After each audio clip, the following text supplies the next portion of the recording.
Good afternoon friends, कैसे हैं आप सभी लोग। मैं रितेश कुमार सिंह आप लोग का बहुत बहुत स्वागत करता हूं आपके अपने प्रिय प्लेटफॉर्म ब्रह्मास्मि यूट्यूब चैनल में दोस्तों। और यहाँ पे हमारे साथ निकिता सिंह राजपूत जुड़ चुकी हैं और धीरे धीरे और भी स्टूडेंट हमारे साथ जुड़ते चले जा रहे हैं और एक एक करके सारी चीज़ों को हम लोग डिस्कशन करेंगे और फिर धीरे धीरे करके हम लोग सारी चीज़ों को लेकर के आगे चलेंगे।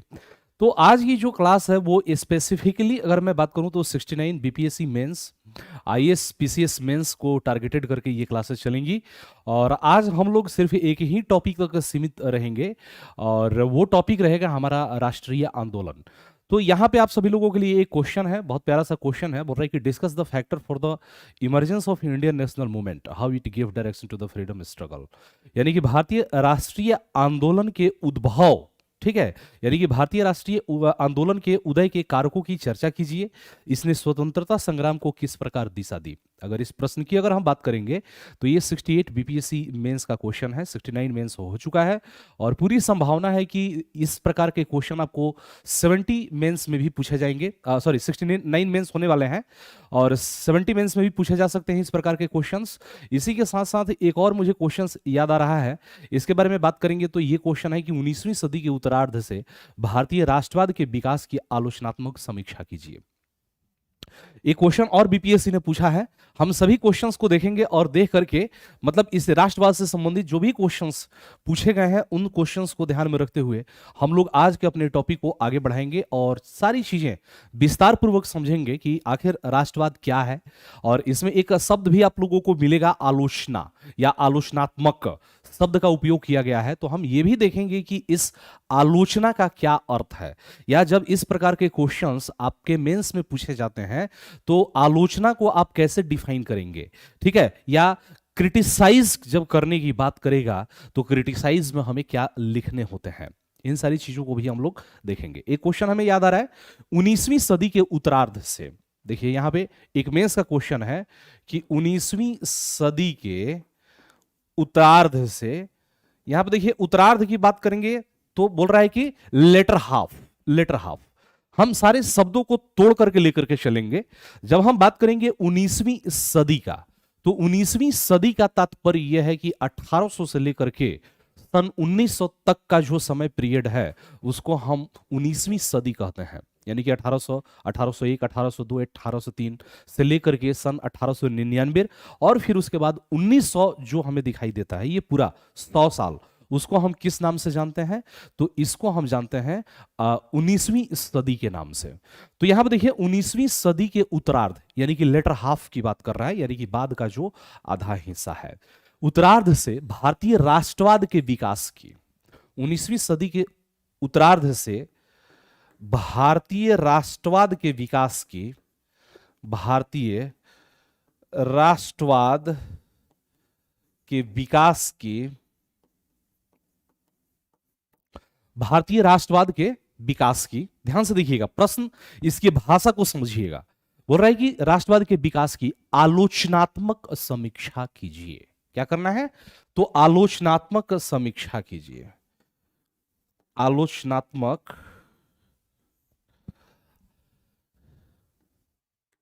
समीक्षा कीजिए, समीक्षा कीजिए, ठीक है। इंग्लिश में भी इस प्रश्न को मैं लिख देता हूं, बिल्कुल सिंपल सा प्रश्न है और जो भी शब्द है हम सारे शब्दों को ध्यान में रखते हुए और विस्तार पूर्वक लेकर के चलेंगे। जैसे इंग्लिश की बात करेंगे तो बोल रहा है कि critically examine the evolution of, क्या कह रहा है, तो critically, critically examine the evolution of, critically examine the evolution of, हम विकास की बात कर रहे हैं, किसके विकास की, तो critically examine the evolution of Indian nationalism since the, ठीक है, of Indian nationalism, nationalism since the Indian nationalism since the, ठीक है, क्वेश्चन एक बार मैं देख लूं, Indian nationalism since the late 19th century या second half of the 19th century, ठीक है, since the late 19th century, ठीक है, सेंचुरी। ये क्वेश्चन है आपका बीपीएससी मेंस में, ये क्वेश्चन पूछा गया है। ठीक है, दोनों क्वेश्चन जो है, ये दोनों क्वेश्चन आप लोगों को दिखाई देंगे 38 मार्क्स का है। ठीक है, 38 मार्क्स का है, और ये भी आपको 38 मार्क्स का दिखाई देगा क्वेश्चन, और both questions are related to the BPSC mains.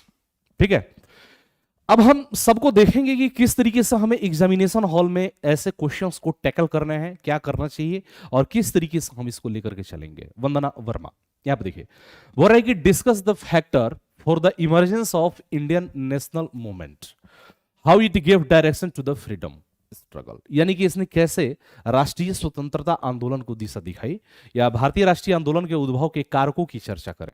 ठीक है, हम कारकों की चर्चा करेंगे। इसने स्वतंत्रता संग्राम को किस प्रकार दिशा दी। ठीक है, ये प्रश्न आपके मेंस में पूछे गए हैं। दूसरा आपका पास प्रश्न है 19वीं सदी के उत्तरार्ध, यानी कि लेटर हाफ की बात करेंगे, या लेट 19th सेंचुरी।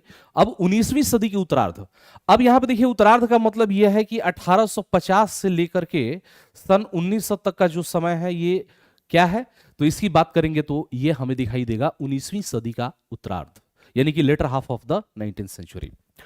अब यहां पे हम सीधे देखेंगे तो 1857 का विद्रोह भी हमें दिखाई देगा। हालांकि हम 1857 के विद्रोह को हम आज यहां पे डिस्कस नहीं करेंगे, लेकिन हम देख जरूर लेंगे कि 1857 का हमें विद्रोह दिखाई देता है।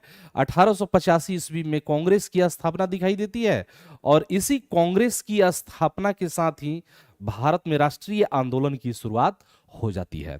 लेकिन इस कांग्रेस की स्थापना तक की जो कहानी है, या कांग्रेस की स्थापना से जो राष्ट्रीय आंदोलन शुरू होता है, उसकी पृष्ठभूमि में कौन कौन सी चीजें हैं, इनके बारे में हम डिस्कशन करेंगे, या वो कौन कौन से कारण हैं जिन्होंने भारतीय राष्ट्रीय आंदोलन के उद्भव के लिए मार्ग प्रशस्त किया।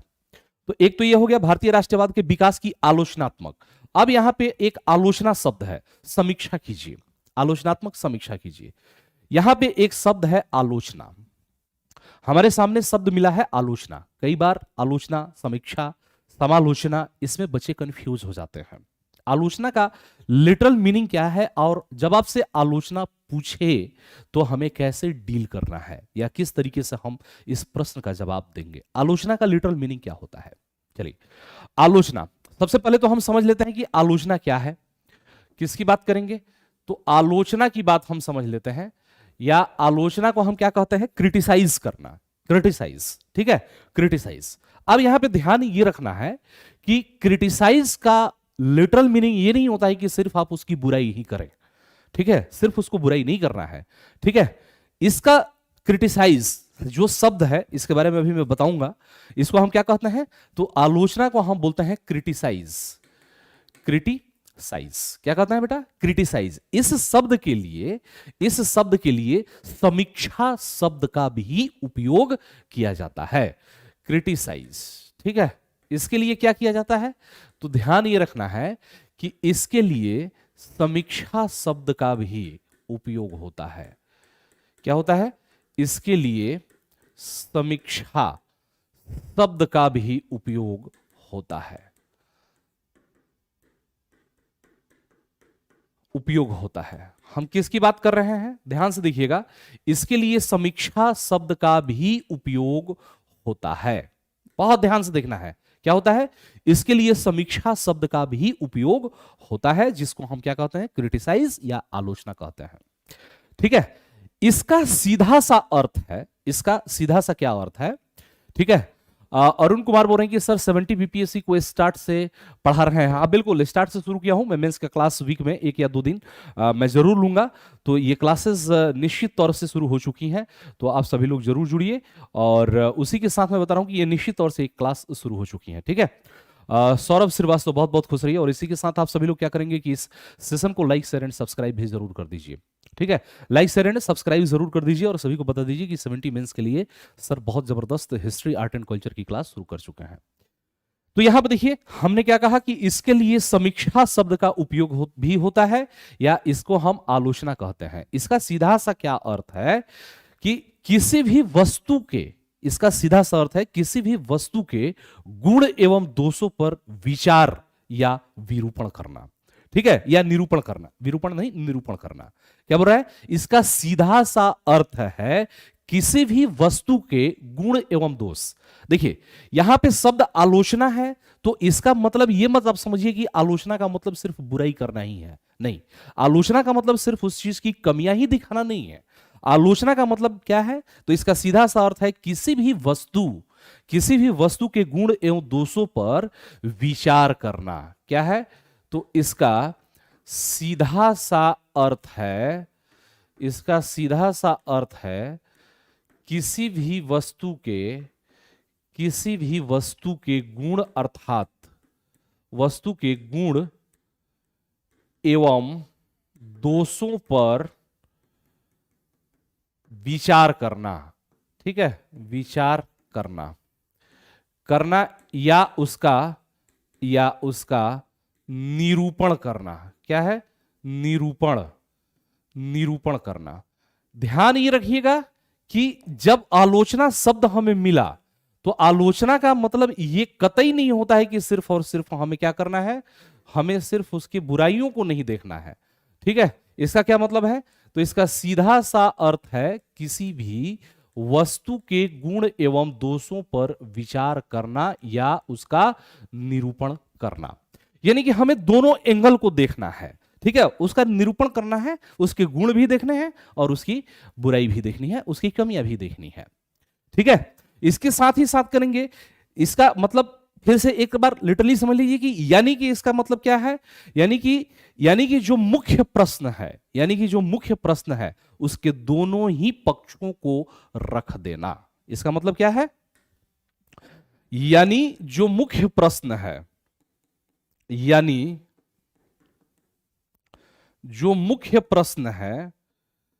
ठीक है, यानी जो मुख्य प्रश्न है उसके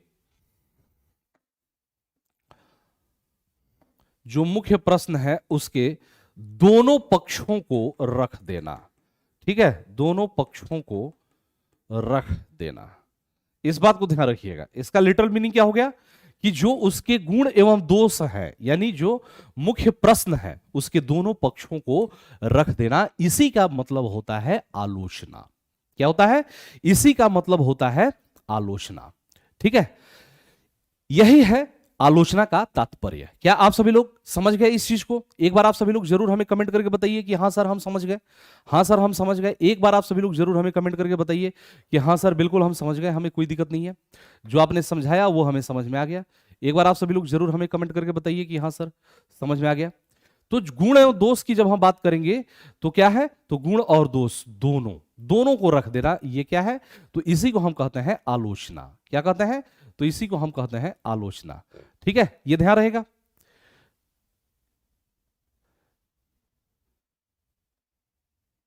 ध्यान रहेगा आप सभी लोगों को, हाँ या ना? मैं एक बार आप सभी लोग कंफर्म करके हमें बता दीजिए। एक बार आप सभी लोग कंफर्म करके हमें बता दीजिए कि हाँ सर सब कुछ ठीक है, यहां तक समझ में आ गया? Yes sir. आलोचना की हम बात कर रहे हैं, तो आलोचना। अब यहां पे देखिए, जब हम बात करेंगे राष्ट्रवाद, सबसे पहले तो हम समझ लेते हैं कि राष्ट्रवाद क्या है। जैसे यहां पे प्रश्न देखिए, बोल रहे कि 19वीं सदी के उत्तरार्ध से भारतीय राष्ट्रवाद के विकास की आलोचनात्मक समीक्षा कीजिए। यहां पे भी एक शब्द दिखाई देता है हमें जिसका नाम है राष्ट्रवाद, और यहां पे भी एक शब्द है भारतीय राष्ट्रीय आंदोलन। तो राष्ट्रीय आंदोलन के उद्भव के कारण अब ये राष्ट्रीय आंदोलन जो है वो किससे निकल करके आएगा, तो राष्ट्रवाद से ही निकल करके आएगा। जब तक हमारे मन में राष्ट्र के प्रति भावनात्मक लगाव नहीं होगा तब तक हम नहीं समझेंगे। तो यहां पे हम आगे बढ़ेंगे और यहां पे जब हम देखेंगे तो हमारे पास एक शब्द दिखाई देता है कि राष्ट्रवाद क्या है। ठीक है, राष्ट्रवाद। आखिर ये जो शब्द है नेशनलिज्म, ये क्या है? नेशनलिज्म की अगर हम बात करेंगे तो इस राष्ट्रवाद का तात्पर्य क्या है? क्या है राष्ट्रवाद? ध्यान से देखिएगा कि जब हम बात करेंगे यहां पे राष्ट्रवाद का, तो राष्ट्रवाद का क्या मतलब है इसके बारे में हम लोग डिस्कशन करेंगे। ठीक है, कि आखिर राष्ट्रवाद क्या है। जब हम राष्ट्रवाद की बात करेंगे तो राष्ट्र जो है वो किसी भी देश के जनता का एक आकस्मिक समूह नहीं है। अरे बात समझ में, ये कोई सिर्फ समूह नहीं है, बल्कि क्या है कि मानव समाज में पाए जाने वाले अन्य समूहों अथवा समुदायों से ये अलग है। ये परिवार से भी अलग होता है। ठीक है, तथा प्रत्यक्ष संबंध से भी अलग होता है। चलिए, इतना हम जटिल इन सारी चीजों को नहीं करेंगे और हम बहुत सिंपल वे में आपको समझाएंगे कि आखिर राष्ट्रवाद है क्या। ठीक है, जैसे देखिए, जब हम बात करेंगे कि आखिर राष्ट्रवाद, तो राष्ट्र का निर्माण कैसे होता है, तो आमतौर पर यह माना जाता है कि राष्ट्रों का जो निर्माण होता है वो ऐसे समूह द्वारा किया जाता है जो कुल या भाषा अथवा धर्म या फिर जातीयता जैसे कुछ एक निश्चित पहचान के सहभागी होते हैं। आया समझ में? नहीं आया?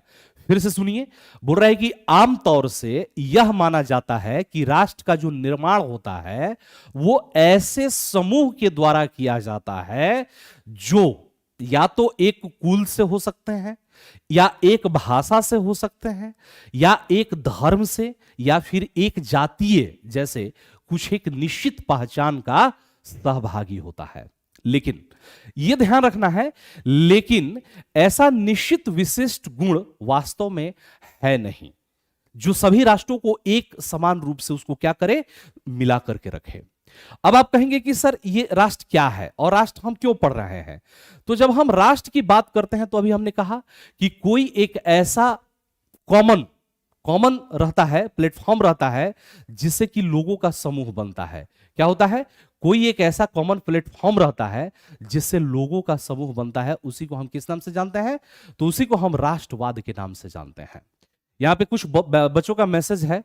गुरु जी के चरणों में बहुत बहुत प्रणाम, बहुत बहुत खुश रहिए। Saurabh Srivastava, yes sir, Radhe Radhe. वंदना वरना, सर ये आंसर पूरा लिखवा दीजिए ताकि हम कंफर्ट हो जाएं कि हम लिख लेंगे। हाँ चलिए वंदना, आप नोट्स बनाते चलिए, साथ ही साथ आप नोट्स बनाते चलिए और चीजों को भी समझिए, बाकी कंफर्ट रहिएगा आप, मैं समझा करके चलूंगा। तो जब हम इसका गहन अध्ययन करेंगे राष्ट्रवाद का, जब हम गहन अध्ययन करते हैं तो हमें यह जानकारी मिलता है कि राष्ट्रवाद का सुस्पष्ट और सर्वमान्य परिभाषा देना क्या है, तो सुस्पष्ट और सर्वमान्य परिभाषा देना असंभव है। ठीक है, आसान नहीं है कि आप कोई एक राष्ट्र का परिभाषा दे दिए और वो मान्य हो जाए। जब आप कहेंगे कि राष्ट्र वैसे लोगों का समूह है जो कि एक भाषा के हों, तो क्या भारत एक राष्ट्र नहीं है? भारत भी एक राष्ट्र है, लेकिन भारत में एक ही भाषा के बोलने वाले तो लोग नहीं है, अलग अलग भाषा के बोलने वाले लोग हैं। फिर आप कहेंगे कि सर राष्ट्र हम उसको कह सकते हैं जो एक ही समुदाय के लोग हों, तो क्या भारत में सिर्फ एक ही समुदाय के लोग हैं, एक ही वर्ग के हैं, एक ही जाति के हैं? नहीं, यह भी बात गलत है। फिर आप कह सकते हैं कि सर राष्ट्र वैसे लोगों का समूह होता है जिनकी भाषा एक हो, तो क्या पूरे भारत में एक ही भाषा है? जिनका धर्म एक हो, तो क्या पूरे भारत में एक ही धर्म है, अन्य कोई धर्म नहीं है? ऐसा तो भी नहीं है। फिर आप कहेंगे कि सर राष्ट्र ऐसे लोगों का समूह है जो एक ही रेसेस से हों, तो भारत में सिर्फ एक ही रेसेस नहीं है, ना एक ही धर्म है, ना एक ही भाषा है, ना एक ही जाति है। तो फिर भारत राष्ट्र बना कैसे? आखिर भारत कैसे राष्ट्र बना? जब हम भारत राष्ट्र के बारे में बात करेंगे तो भारत के राष्ट्र बनने के पीछे जब हम राष्ट्र की बात करेंगे, हम उदाहरण दे रहे हैं कि राष्ट्र क्या है, तब हम कहेंगे कि तब क्या है राष्ट्र जो राष्ट्र का निर्माण करता है। तो जब हम राष्ट्र की बात करेंगे तो राष्ट्र जो है बहुत हद तक एक काल्पनिक समुदाय होता है। क्या होता है? तो राष्ट्र जो है वो बहुत हद तक एक काल्पनिक समुदाय होता है जो अपने सदस्यों के सामूहिक विश्वास, समझ रहे हैं कि जो उसके सदस्य हैं उसके सामूहिक विश्वास, उसके आकांक्षाओं और उसके कल्पनाओं के सहारे एक सूत्र में बंधा हुआ होता है। अरे बात समझ में? क्या कह रहा है कि राष्ट्र क्या है? तो राष्ट्र का निर्माण या राष्ट्र वो है जो कि एक काल्पनिक समुदाय होता है जो अपने सदस्यों के सामूहिक विश्वास, आकांक्षाओं और कल्पनाओं के सहारे एक सूत्र में बंधा होता है। यह कुछ खास मान्यताओं पर आधारित होता है जिन्हें लोग उस समग्र समुदाय के लिए गढ़ते हैं, जिससे वे अपनी पहचान कायम करते हैं। ठीक है, जिससे वे अपनी पहचान को बनाए रखते हैं। अब आप कहेंगे कि सर काल्पनिक समुदाय आपने बताया जो अपने सदस्यों के समूह में विश्वास की बात कर रहे हैं, आप आकांक्षा की बात कर रहे हैं, कल्पना के सहारे तो ऐसी कौन सी ऐसी कल्पना है जिसके सहारे वो एक सूत्र में बंधे रहते हैं? ठीक है, ऐसी कौन सी कल्पना है, ऐसा कौन सा विश्वास है जिसके सहारे वो एक सूत्र में बंधे रहते हैं? और ऐसी कौन सी कुछ खास मान्यताएं हैं जिसके आधार पर राष्ट्र का निर्माण होता है या राष्ट्र को गढ़ा जाता है? अरे बात समझ में? तो अब हम उसी के बारे में डिस्कशन करेंगे कि आखिर वो कौन सी ऐसी खास मान्यताएं हैं। काल्पनिक समुदाय, प्रेरणा अभी हम बता रहे हैं कि काल्पनिक समुदाय क्यों। ठीक है, काल्पनिक समुदाय का मतलब हमने ये कहा कि जब आप राष्ट्र की परिभाषा देते हैं, कहेंगे कि सर राष्ट्र किसका बनेगा या किस आधार पर बनेगा राष्ट्र। तो राष्ट्र की अगर हम बात करेंगे तो किसी एक जाति की हम बात नहीं कर सकते, किसी एक धर्म की बात नहीं कर सकते, किसी एक रेसेस की बात नहीं कर सकते। अरे बात समझ में? तो जब हम किसी एक न जाति की बात कर रहे हैं, न धर्म की बात कर रहे हैं, न रंग की बात कर रहे हैं, तो ऐसी स्थिति में राष्ट्र बनेगा कैसे? मान लीजिए कि जैसे छोटे छोटे देश है, जैसे जर्मनी देश है, 1870 ईस्वी में जर्मनी का एकीकरण हुआ। ठीक है, जर्मनी के साथ साथ आप देखेंगे तो इटली का एकीकरण हुआ। तो इटली और जर्मनी जो छोटे छोटे देश हैं, हम फिर भी मान सकते हैं कि जर्मनी में जर्मन भाषा भाषी लोगों ने मिलकर के एक राष्ट्र का निर्माण किया। इटली में इटली जो भाषा भाषी जो लोग थे, उन लोगों ने एक राष्ट्र का निर्माण किया। लेकिन जब आप इन सभी परिभाषाओं के ऊपर जब आप भारत की कसौटी पे देखेंगे तो भारत इन कसौटी पे नहीं उतरता। लेकिन क्या भारत एक राष्ट्र नहीं है? बिल्कुल भारत एक राष्ट्र है। तो फिर हम क्या कहेंगे? तो कहेंगे कि ये काल्पनिक समुदाय है, काल्पनिक एक समूह है जिसके अंदर कुछ विश्वास होता है, उसके अंदर कुछ मान्यताएं होती हैं, उसके अंदर कुछ क्या होता है, एक सोच होता है, एक साझे भविष्य को लेकर के एक रणनीति होती है, और इस आधार पे एक समूह बनता है। जैसे साझे विश्वास की बात करेंगे तो पहला अगर हम पॉइंट देखेंगे तो राष्ट्र जो है वो साझे विश्वास के जरिए बनता है। ठीक है, राष्ट्र तो किसी नदी पहाड़ समुद्र की तरह है नहीं, ये तो अमूर्त चीजें हैं, इसको तो आप छू करके देख नहीं सकते। अरे बात समझ में? तो राष्ट्र जो है वो विश्वास पे बनता है। जैसे जैसे ध्यान से सुनिएगा, जब हम राष्ट्र की बात करेंगे, किसी समाज के लोगों को राष्ट्र की संज्ञा देना उनके शारीरिक विशेषताओं या आचरण की टिप्पणी करना नहीं है, बल्कि यह क्या है, तो समूह के भविष्य के लिए सामूहिक पहचान और दृष्टि का परिणाम है।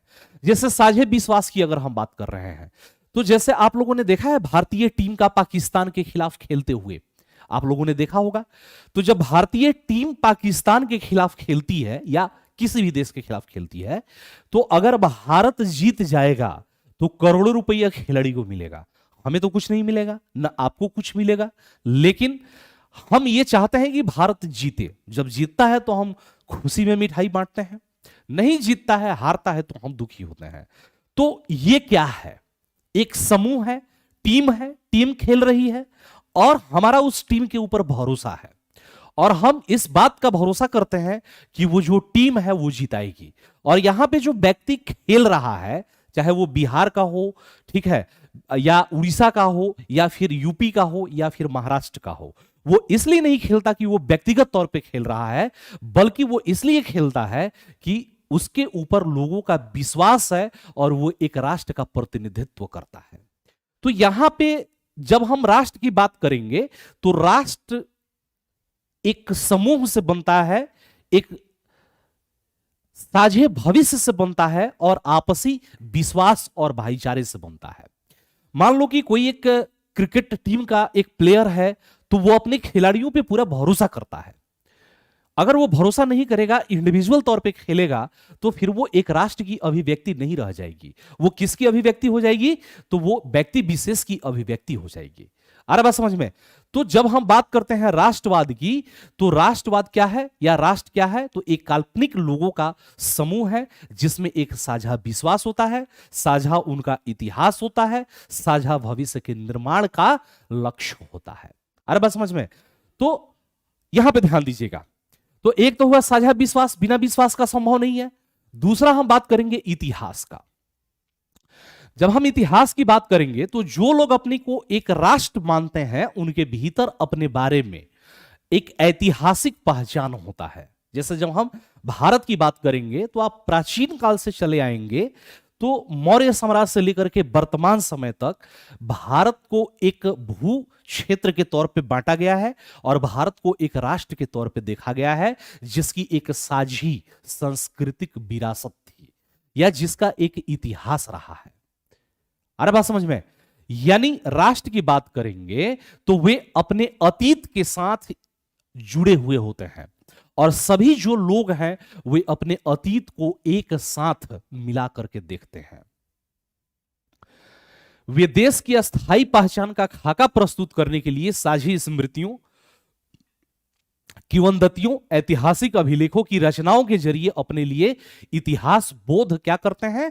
तो निर्मित करते हैं।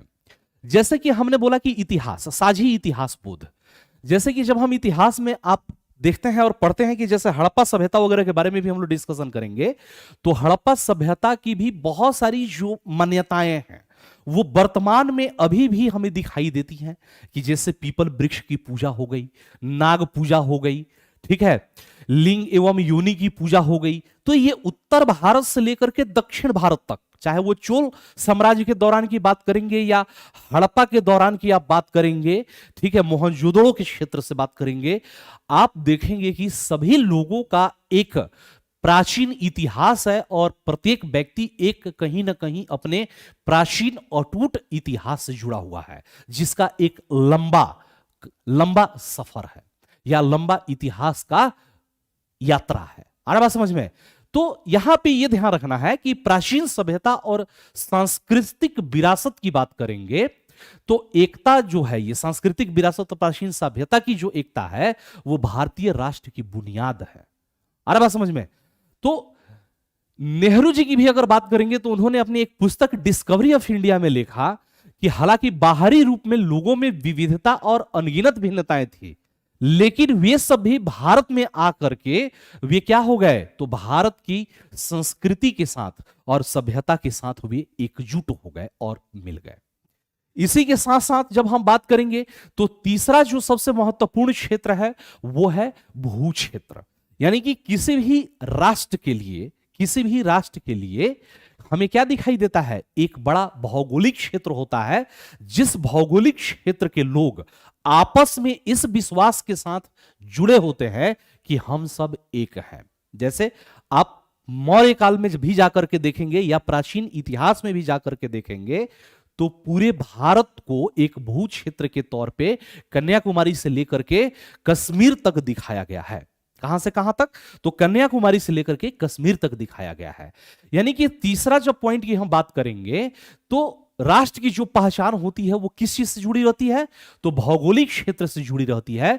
किसी खास भू क्षेत्र पर लंबे समय तक साथ साथ रहना और उससे जुड़ी साझे अतीत की जो याद होती है लोगों को एक पहचान देने का बोध कराती है, उनको एक होने का एहसास देती है। इसीलिए यह बिल्कुल आश्चर्यजनक नहीं है कि जो लोग एक स्वयं को एक राष्ट्र में देखते हैं, एक गृह भूमि की बात करते हैं या एक अपने क्षेत्र की बात करते हैं। अरे बात समझ में? यानी कि एक भू क्षेत्र की बात करते हैं, यानी कि वे जिस जगह में रहते हैं उस पर या उस क्षेत्र पर अपना दावा करते हैं और उसका बहुत महत्व देते हैं। राष्ट्र अपनी जो है गृह भूमि के विभिन्न तरीकों से बखान करते हैं। जैसे कोई उसको मातृ देश कहता है, कोई उसको पितृ देश कहता है। जब हम बात कर लेते हैं यहूदी का, तो यहूदी विश्व के चाहे किसी भी कोने में रहें, लेकिन वो लोग फिलिस्तीन को अपनी गृह राज्य या अपना स्वर्ग कहते हैं। भारतीय राष्ट्र की भी जो पहचान है वो इसके नदी पर्वत अंचलों से और इसका जो भौगोलिक क्षेत्र से भारत का भी पहचान लिया जाता है। तो भारत जो राष्ट्र है इसमें भी हमें क्या दिखाई देता है? एक भौगोलिक क्षेत्र और उसका पहचान हमें दिखाई देता है। ठीक इसी तरीके से जब हम साझे राजनीतिक आदर्श की बात करते हैं तो भविष्य के लिए एक बेहतर निर्माण की कल्पना होती है लोगों में या उस क्षेत्र के लोगों में। जैसे मान लीजिए कि आप तमिलनाडु में हैं या बिहार में है या कश्मीर में है या उड़ीसा में है, कहीं पे भी है, लेकिन इन सभी लोगों के मन में एक साझे राजनीतिक आदर्श की ललक होती है। वे या तो राष्ट्रवाद चाहते हैं, राष्ट्रवाद अगर चाहते हैं तो या तो राजनीतिक तौर पे वे लोकतंत्र की वकालत करेंगे, या फिर गणतंत्र की वकालत करेंगे, या फिर धर्मनिरपेक्ष उदारवाद इत्यादि जैसे वो मूल्यों को क्या करेंगे, तो अपने में एसिमिलेट करेंगे। या बस इसका सिंपल सा मतलब ये समझिए कि कोई भी व्यक्ति मान लो कि अगर भारत में वो रह रहा है तो वो कश्मीर से लेकर के कन्याकुमारी तक वो क्या चाहता है, वो चाहता है कि भारत में एक साझा राजनीतिक आदर्श हो, हमारा देश जो है ऊंचाइयों तक जाए, हम आगे बढ़ें, उसके लिए हमारे देश में लोकतंत्र हो, समय समय पर चुनाव हो, और जो हमारे डेलीगेट्स हैं वो हमारे मतलब कि चुनाव के माध्यम से चुन करके भेजे गए हों, वो डिक्टेटरशिप ना हो या राजतंत्रात्मक व्यवस्था नहीं हो। तो जब हम राष्ट्रवाद की बात करते हैं तो इन साझे मूल्यों के आधार पे भी जो लोग हैं वो क्या करते हैं, तो एक राष्ट्र का निर्माण करते हैं या राष्ट्र बनता है। ठीक है, तो हम साझे राजनीतिक आदर्श की बात कर लेते हैं, और फिर इसी के साथ साथ हम किसकी बात कर लेते हैं, साझे राजनीतिक पहचान की भी। जैसे कि बहुत सारे लोगों का यह मानना है कि हम जैसे राज्य या समाज बनाना चाहते हैं उसके बारे में साझी राजनीतिक दृष्टि व्यक्तियों को एक राष्ट्र के रूप में बांधने के लिए पर्याप्त करती है। जैसे हम बात करते हैं 19वीं सदी की भी अगर बात करेंगे तो 19वीं सदी में भी, अब यहां पे ध्यान रखिए कि फिर से वही मैं उदाहरण दे रहा हूं, चाहे वो बिहार का आदमी हो, बंगाल का हो, उड़ीसा का हो, पश्चिम बंगाल का हो, या फिर आप देखेंगे महाराष्ट्र का हो या तमिलनाडु का हो, पूरे भारत में जो लोग थे वो सिर्फ और सिर्फ एक साझे अपने दुश्मन अंग्रेजों से प्रताड़ित थे, अंग्रेजों की नीतियों के वे खिलाफ थे। तो ये पूरे भारत के जो लोग थे वो अंग्रेजों को हटा करके अपनी एक साझी या राजनीतिक पहचान बनाना, साझी राजनीतिक पहचान बनाना चाहते थे, और इस साझी राजनीतिक पहचान ने भी क्या किया, तो राष्ट्रवाद के जन्म में भूमिका निभाया। ठीक है, जैसे यहां पर ध्यान से देखिएगा, जब हम बात कर रहे हैं तो अभी हमने क्या समझाया कि साझी राजनीतिक दृष्टि जो था वो भी व्यक्तियों को एक राष्ट्र के रूप में बांधने के लिए पर्याप्त हुआ। इसके स्थान पर वो एक समान भाषा या जातीय वंश परंपरा जैसी साझी सांस्कृतिक पहचान चाहते थे।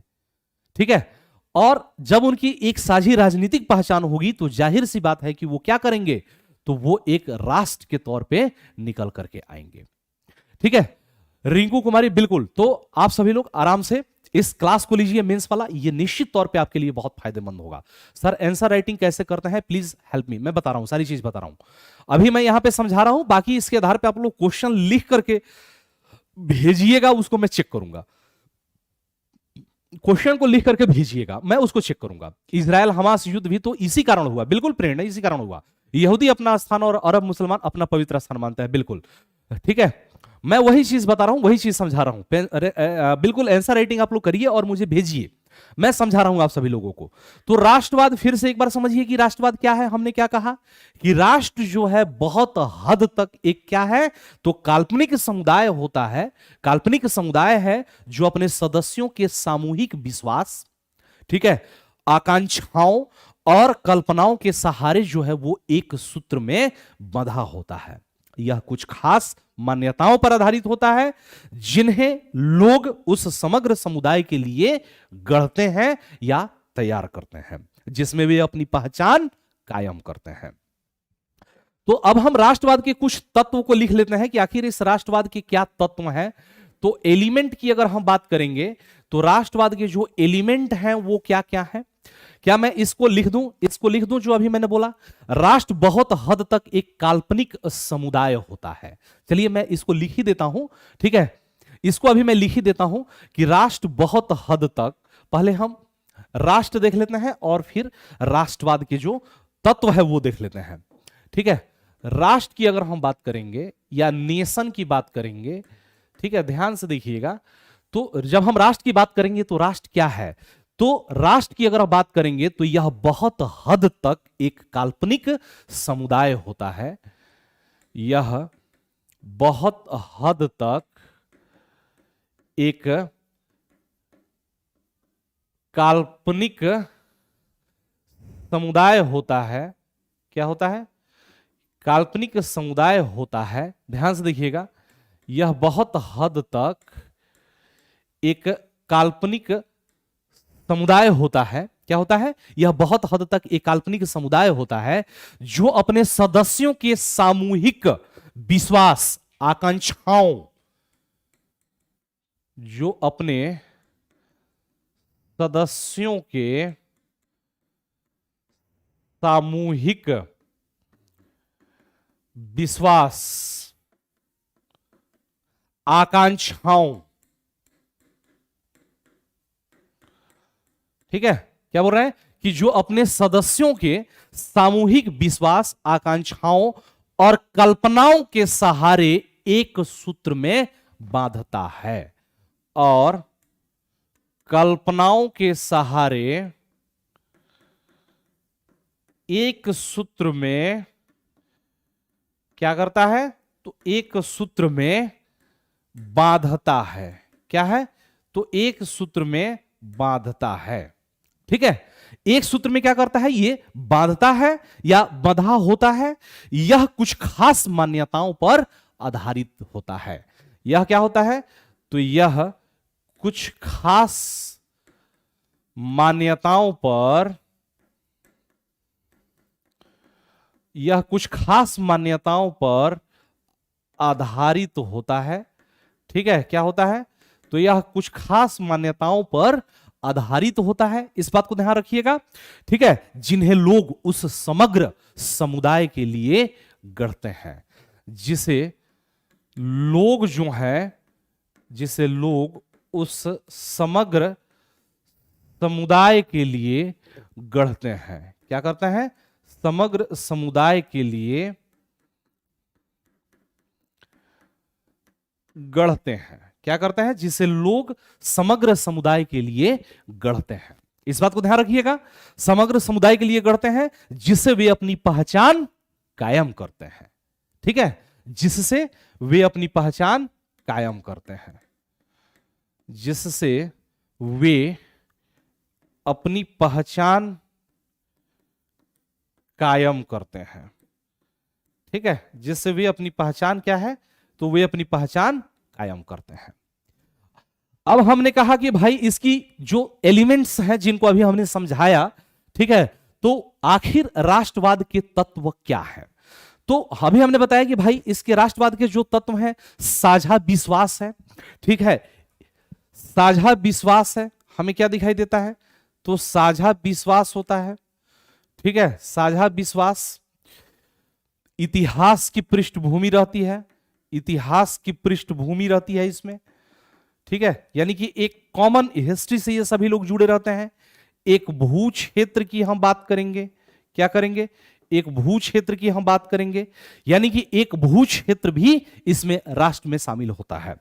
इसके साथ साथ साझी राजनीतिक आदर्श और साझे राजनीतिक पहचान होता है, ठीक है, साझे राजनीतिक आदर्श, साझे राजनीतिक आदर्श और साझे राजनीतिक आदर्श और साझे राजनीतिक पहचान, साझे राजनीतिक पहचान, ठीक है। अब जैसा हम भारत की ही बात कर लेते हैं, एक और स्टेटमेंट मुझे याद आ रहा है कि जब गांधी जी की मृत्यु हुई थी, जब गांधी जी की मृत्यु हुई थी, तब एल्बर्ट आइंस्टाइन ने यह कहा था कि लोग मानेंगे भी नहीं, या आने वाली पीढ़ियां कभी यह विश्वास भी नहीं करेगी कि इस प्रकार का व्यक्ति इस धरती पे कभी चला था, यानी कि इतने उच्च आदर्श और इतने विचारों वाला जो व्यक्ति है वो इस धरती पे कहीं चला था, ध्यान रखिएगा।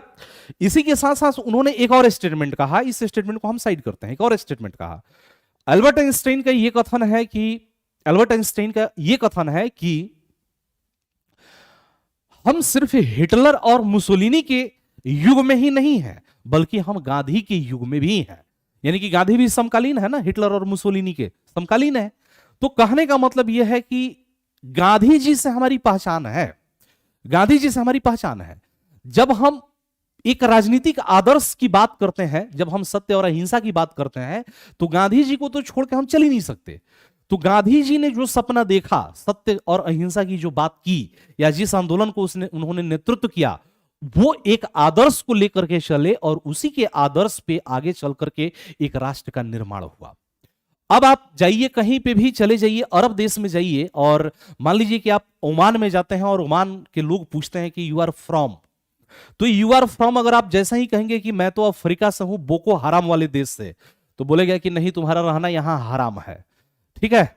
लेकिन जैसा ही आप कहेंगे कि I am from India, I am from the country of Gandhi, तो गांधी जी की जो राजनीतिक आदर्श है, उस आदर्श पे जिस राष्ट्र का निर्माण हुआ है, वो राष्ट्र का जो निर्माण है आज भी पूरे विश्व में सम्मानजनक है।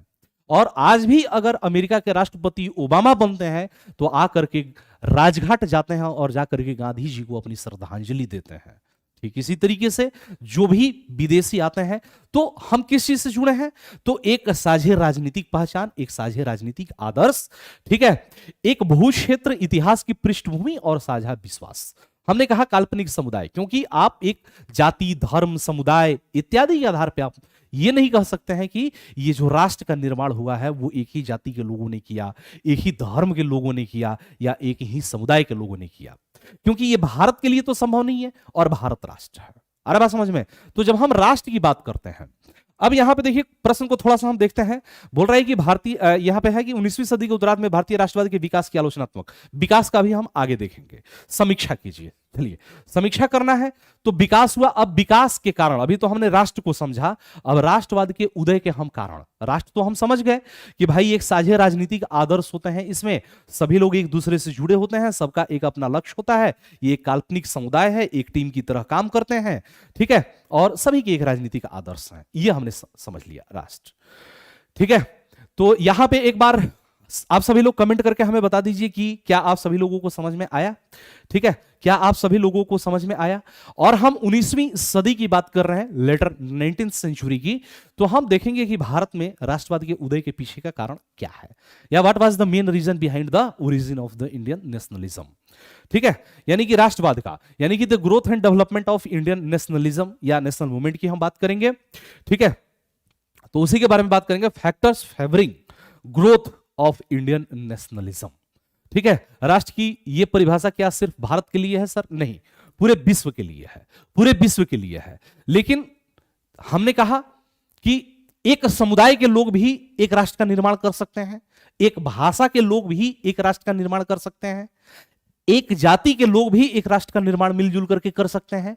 लेकिन इन सभी परिभाषाओं को जब हम भारत के संदर्भ में देखते हैं तो ये गलत हो जाता है।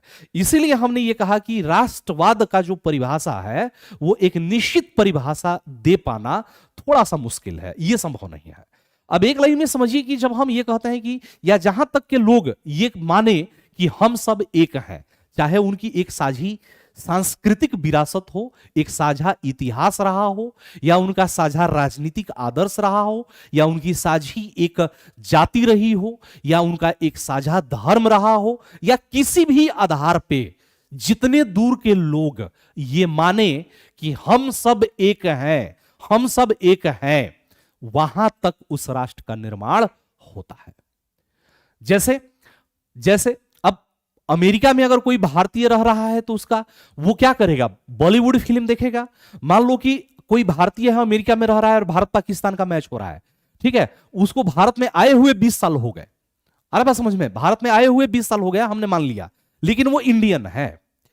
एक पाकिस्तानी है, वो भी रह रहा है अमेरिका में, वो पाकिस्तानी है, उसको भी पाकिस्तान गए 10 साल हो गया, दोनों एक साथ रह रहे हैं, दोनों एक ही रूम में रह रहे हैं, लेकिन दोनों अपने अपने देश से जुड़े हुए हैं। भारतीय सोच रहा है कि मैं भारतीय हूं, पाकिस्तानी सोच रहा है कि मैं पाकिस्तानी हूं। और जब मैच होता है दोनों में तो जो भारतीय है वो किसको सपोर्ट करेगा, भारत को, और जो पाकिस्तानी है वो पाकिस्तान को सपोर्ट करेगा। यानी कि कहने का मतलब कि जितने दूर तक लोग ये माने कि हम सब एक हैं, वो एक राष्ट्र का निर्माण होता है और वो एक राष्ट्र होता है, चाहे उसके लिए कोई साझी विरासत हो रही हो, साझी सांस्कृतिक धरोहर रहे हो, उनकी भाषा समान हो, उनकी जाति समान हो, उनका क्षेत्र समान हो, या किसी भी तरीके से जहां तक के लोग ये माने कि हम सब एक हैं, हमारा एक राजनीतिक आदर्श है, ठीक है, तो वो किसी भी पॉइंट के व्यू से जहां तक के लोग माने कि हम सब एक हैं, वो क्या है, तो वो एक राष्ट्र है, या एक राष्ट्र का वो निर्माण करते हैं लोग, ठीक है। Prerna, right sir, now crystal clear. चलिए अब यहां पे ध्यान रखिएगा, अब राष्ट्रवाद के उदय के कारण, हम क्या करेंगे, तो राष्ट्रवाद के उदय के या राष्ट्रवाद के विकास के कारण की हम बात करेंगे। ठीक है, यानी कि राष्ट्रवाद के विकास के कारण, यानी कि factor favouring growth of Indian nationalism. ठीक है, यहां पे ध्यान से देखिएगा, हम किसकी बात करेंगे, तो राष्ट्रवाद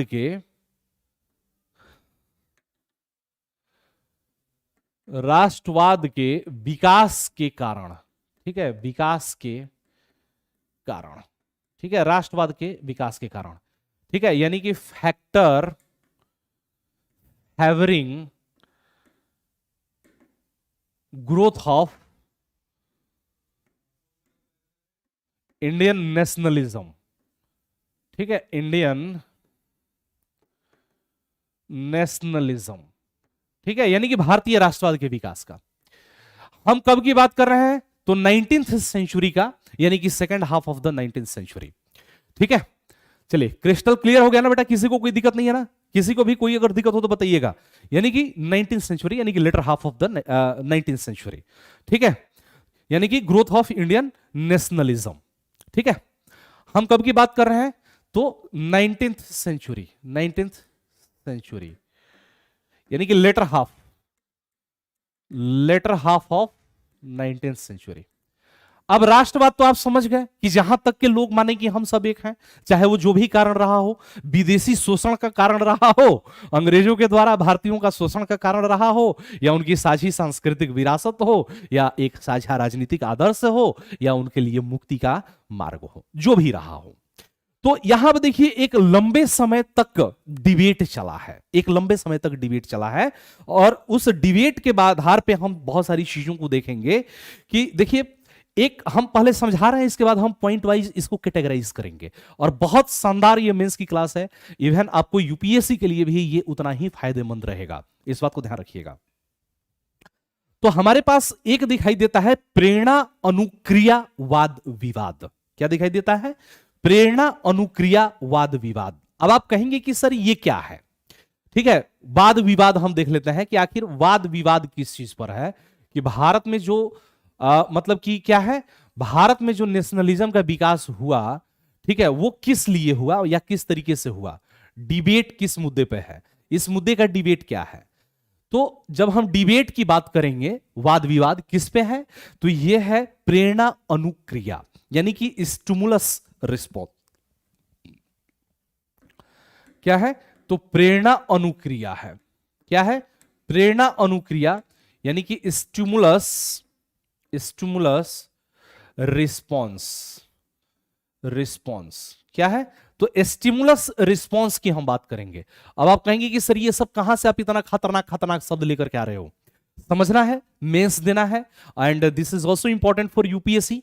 तो जाहिर सी बात है कि हम सिर्फ सतही चीजें बता करके नहीं चल सकते, हमें थोड़ा सा डिप में जाना होगा। तो अब आप कहेंगे कि सर प्रेरणा अनुक्रिया क्या है, प्रेरणा अनुक्रिया क्या है, आप क्या समझा रहे हो, ये क्या है प्रेरणा अनुक्रिया। जब हम प्रेरणा अनुक्रिया की बात करेंगे, तो जो परंपरागत इतिहास, भारतीय इतिहास लेखक जो थे, जो परंपरागत जो है भारतीय इतिहास लेखक हैं, उन्होंने भारतीय राष्ट्रवाद के उत्थान की अगर बात करेंगे, तो अंग्रेजी सरकार के द्वारा बनाई गई संस्थाओं, ठीक है, अंग्रेजी सरकार के द्वारा बनाई गई संस्थाओं, अवसरों तथा साधनों द्वारा उत्पादित प्रेरणा स्टिमुलस के फलस्वरूप भारतीय अनुक्रिया का परिणाम बताया। क्या बताया, जब हम बात करेंगे कि परंपरागत भारतीय इतिहास लेखकों ने भारत में राष्ट्रवाद के उत्पत्ति के पीछे का कारण, ठीक है, भारत में राष्ट्रवाद की उत्पत्ति के पीछे का कारण क्या बताया, तो बोला कि अंग्रेजी प्रशासन के द्वारा बनाई गई संस्था, यानी कि जिन संस्था का उन्होंने निर्माण किया, वे संस्था, अवसर तथा जो साधन है, उनके द्वारा जो प्रेरणा उत्पन्न हुई, उसी के प्रतिक्रिया स्वरूप भारत में राष्ट्रवाद का उत्पत्ति होता है। चलिए दूसरे शब्द में समझते हैं, ये थोड़ा सा क्लिष्ट लैंग्वेज हो गया। दूसरे शब्द में अगर हम बात करेंगे, तो हम यह कह सकते हैं कि भारतीय राष्ट्रवाद का जो जन्म हुआ, या जो भारतीय राष्ट्रवाद है, वो क्या है, कुछ सीमा तक उपनिवेशी, यानी कि ब्रिटिश सरकार की नीतियों यानी कि ब्रिटिश सरकार की जो नीतियां थी या ब्रिटिश सरकार की उपनिवेशी नीतियों तथा कुछ सीमा तक उसकी नीति के प्रतिक्रिया के परिणाम स्वरूप ही उभरा। ये क्या है? तो हम बात कर रहे हैं किसकी? तो प्रेरणा अनुक्रिया स्टिमुलस रिस्पॉन्स की अगर हम बात करेंगे तो ये क्या है? ये हम कह सकते हैं कि भारतीय राष्ट्रवाद कुछ सीमा तक, ठीक है, यहां पर देखिए, भारतीय राष्ट्रवाद, ठीक है, भारतीय राष्ट्रवाद कुछ सीमा तक औपनिवेशिक, ठीक है, औपनिवेशिक नीतियों, किसकी बात करेंगे हम? तो भारतीय राष्ट्रवाद कुछ सीमा तक औपनिवेशिक नीतियों तथा कुछ सीमा तक उस नीति की प्रतिक्रिया के परिणाम स्वरूप उभरा। नीतियों तथा कुछ सीमा तक उस नीतियों के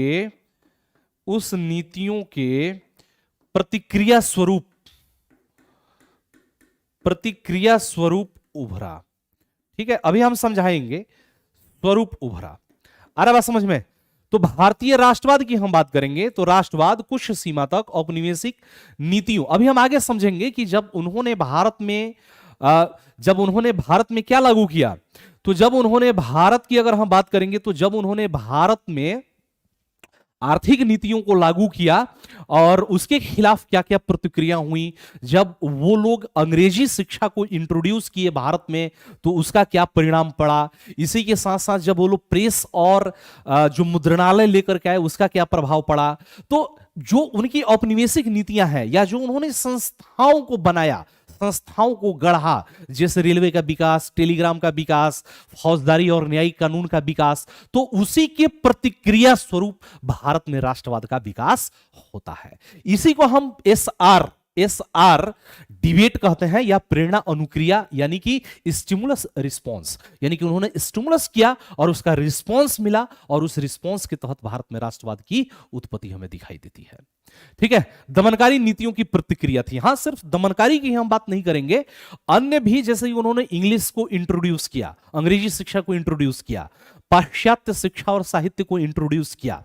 ठीक है, तो पाश्चात्य शिक्षा और संस्कृति को जब उन्होंने इंट्रोड्यूस किया और भारत में अंग्रेजी शिक्षा को जब उन्होंने बढ़ावा दिया, तो ये जो मध्यम वर्ग था, जो अंग्रेजी शिक्षित था, वो पाश्चात्य विचारकों की किताबों को पढ़ने लगा, वहां की जो संस्थाएं हैं उससे वो प्रेरणा ग्रहण करने लगा और बोला कि अब हमें भारत में भी लोकतंत्र चाहिए, हमें भी आजादी चाहिए, स्वतंत्रता समानता का अधिकार चाहिए। ठीक है, रूसो, कांट इत्यादि का जब वो पढ़ने लगा तो उसने अपनी मांग शुरू कर दी। तो जो इतिहास लेखन है, प्राचीन इतिहास लेखन, वो क्या कहते हैं? प्रेरणा अनुक्रिया यानी कि स्टिमुलस रिस्पॉन्स, यानी कि भारतीय राष्ट्रवाद कुछ सीमा तक औपनिवेशिक नीतियों तथा कुछ सीमा तक उस नीतियों के प्रतिक्रिया स्वरूप उभरा। ठीक है, हिस्ट्री कहां से शुरू होता है? हिस्ट्री तो शुरू हो जाता है, आप देखेंगे तो यूरोपियों के आगमन से ही शुरू हो जाता है, मॉडर्न इंडिया। लेकिन ठीक है, हम लोग यहाँ पे जो मेंस का जो टॉपिक है उसके हिसाब से हम लोग डिस्कशन कर रहे हैं, चाहे वो यूपीएससी हो, बीपीएससी हो या यूपीपीएससी हो। ठीक है, तो चलिए, मॉडर्न हिस्ट्री ये हमने बता दिया। तो साधारण शब्दों में ब्रिटिश सरकार की दमनकारी नीतियों की प्रतिक्रिया थी। ठीक है, अब यहां पे देखिए कुछ और चीजें समझने वाली है कि जब 19वीं सदी में भारत में राष्ट्रवाद का जब विकास हो रहा था, राष्ट्रवाद जब अपने शैशवावस्था के चरण में था, तो ये बात ब्रिटिश शासकों को बिल्कुल रास नहीं आई और वो ये नहीं चाहते थे कि भारत में राष्ट्रवाद का विकास हो और वो राष्ट्रवाद को बढ़ने देना ही नहीं चाहते थे भारत में। अरे बात समझ में? वो किसी भी सूरत में भारत में राष्ट्रवाद को बढ़ने देना नहीं चाहते थे। भारत में राष्ट्रीयता के अस्तित्व को मानने से ही साफ उन्होंने इनकार कर दिया और बोला कि भारत में राष्ट्रवाद था ही नहीं। 1883 ईस्वी की बात करेंगे तो श्री जे.आर. सीले, कौन है? श्री जे.आर. सीले ने यह कहा कि भारत एक केवल भौगोलिक इकाई है। कौन है बेटा? तो 1883 ईस्वी में श्री जे.आर. सीले। ठीक है, हम किसकी बात करेंगे? तो 1883 ईस्वी में श्री जे.आर. सीले। इनको भाया ही नहीं ना, इनको भाया ही नहीं। इन्होंने क्या कहा कि भारत सिर्फ एक भौगोलिक इकाई है। भारत क्या है? तो सिर्फ एक भौगोलिक इकाई है। और इन्होंने बोला कि जब हम भारत की बात करेंगे तो भारत क्या है? तो सिर्फ एक भौगोलिक इकाई है, इसका कोई अपना वो नहीं है, या यह राष्ट्र बन ही नहीं सकता। श्री जे.आर. सीले क्या कहते हैं 1883 ईस्वी में? हमने क्या कहा कि जो 19वीं सदी में जो राष्ट्रवाद की जो भावना निकल करके आ रही थी, पूरे भारत के जो लोग बोल रहे थे कि हम एक हैं और इस विदेशी शासन से हमें मुक्ति चाहिए, तो श्री जे.आर. सीले ने 1883 ईस्वी में क्या कहा कि भारत एक भौगोलिक इकाई है, या भारत को एक सिर्फ भौगोलिक इकाई की संज्ञा दिया। ठीक है। और उसमें कहा कि जिसमें राष्ट्रीय एकता की कोई भावना नहीं थी। साथ में इन्होंने क्या कहा? इकाई है, इसमें राष्ट्रीय एकता की कोई भावना नहीं थी। इसमें राष्ट्रीय एकता की कोई भावना नहीं थी। ठीक है, कोई भावना नहीं थी। कौन थे? तो श्री जे.आर. सीले है, और इन्होंने बोला कि इसमें राष्ट्रीय एकता की कोई भावना नहीं थी। अरे बात समझ में? सर जी कभी हिंदू को महत्व देते थे, कभी मुसलमान को। बिल्कुल सही कहा आपने। ठीक है। 1884 ईस्वी में जॉन स्ट्रैची जो है, जो एक भूतपूर्व भारतीय जनपद सेवा के अधिकारी थे, उन्होंने कैम्ब्रिज विश्वविद्यालय में भूतपूर्व छात्रों को बतलाया भारत के विषय में सबसे पहली और प्रमुख आवश्यक जानने योग्य बात यह है कि भारत न एक है और न एक था। ये किसने कहा? तो इसकी बात करेंगे तो ये जॉन स्ट्रेची ने क्या कहा? भारत न एक है न एक था। John stretchy. 1884 ईस्वी की हम बात करेंगे तो 1884 ईस्वी में जॉन स्ट्रेची की बात करेंगे तो जॉन स्ट्रेची ने यह कहा, न भारत एक था न है, न भारत एक था न एक है, न एक है। यानी कि सीधा सा बात है, ये लोग भारत को यूनाइट होने ही नहीं देना चाहते हैं। ये क्या कह रहे हैं कि भारत, यहां पे क्या कह रहे हैं कि भारत एक भौगोलिक इकाई है, इसमें राष्ट्रीयता है ही नहीं। अरे बात समझ में? फिर कह रहे हैं कि न भारत एक था और न भारत एक है। अरे बात समझ में? लेकिन अंत में यह सब क्या हुआ? इन्होंने मतलब भविष्यवाणी क्या कहा? इन्होंने क्या कहा? जॉन स्ट्रेची ने यह कहा कि भविष्यवाणी की कि भारत कभी संयुक्त राष्ट्र नहीं होगा या एक हो ही नहीं सकता। लेकिन कथा कहानी तो चेंज हो गई। 1885 ईस्वी में कांग्रेस की स्थापना हो गई, राष्ट्रीय आंदोलन शुरू हो गया। राष्ट्रीय आंदोलन को हम 3 चरण में बांट करके देखते हैं, 1885 से 1905, और फिर 1905 से 1919, और फिर 1919 से लेकर के 1947 ईस्वी तक। ठीक है। तो अब हुआ क्या कि जब 19वीं सदी तथा 19वीं सदी के अंतिम दशक में और 20वीं सदी की शुरुआत में जब भारत में राष्ट्रीय आंदोलन उभरने लगा और भारत में जब राष्ट्रीय आंदोलन मजबूत होने लगा, मजबूत हो चुका था, शक्तिशाली बनने लगा था, तब अंग्रेजी विद्वान जो थे या अंग्रेजी इतिहासकार थे, उन्होंने नया रुख अपनाया। बोला कि अब परिवर्तन हो गया उनके भाषा में, लहजा में परिवर्तन हो गया। जैसे आप तैयारी कर रहे हैं तब तक आपका लहजा आपके पड़ोसियों का आपके प्रति अलग रहेगा, और जिस दिन आप सिलेक्शन ले लेंगे आपके प्रति उनका लहजा अलग हो जाएगा।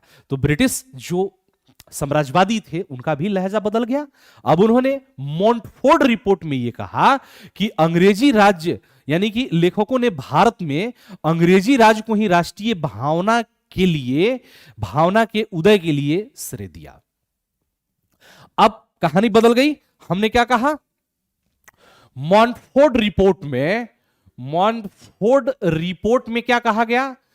तो मॉन्टफोर्ड रिपोर्ट में, ठीक है, भारत में अंग्रेजी राज्य को ही क्या किया गया?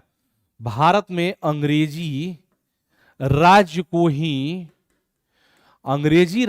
ही राष्ट्रवाद के उत्पत्ति के लिए, राष्ट्रवाद के उद्भव के लिए, ठीक है, श्रेय दिया जाने लगा। क्योंकि अब राष्ट्रवादी आंदोलन मजबूत होने लगा, उद्भव के लिए क्या हुआ? तो श्रेय दिया जाने लगा, श्रेय दिया जाने लगा। ठीक है। क्या हुआ? ध्यान से देखिएगा। मॉन्टफोर्ट रिपोर्ट की बात करेंगे तो भारत में अंग्रेजी राज्य को ही क्या किया गया, तो राष्ट्रीय भावना के उदय के लिए श्रेय दिया जाने लगा।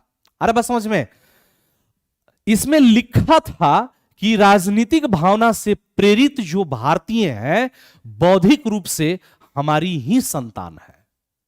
क्या है, तो राजनीतिक भावना से प्रेरित भारतीय बौद्धिक रूप से हमारी ही संतान है। ठीक है, क्या कहा इसने, राजनीतिक रूप से प्रेरित, राजनीतिक रूप से प्रेरित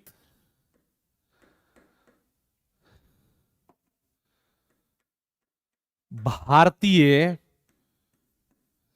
हमारी ही बौद्धिक संतान है। क्या है, तो हमारी ही बौद्धिक संतान है। क्या कहा इन्होंने कि राजनीतिक रूप से प्रेरित भारतीय हमारी ही बौद्धिक संतान है। चलिए ठीक है, हमने मान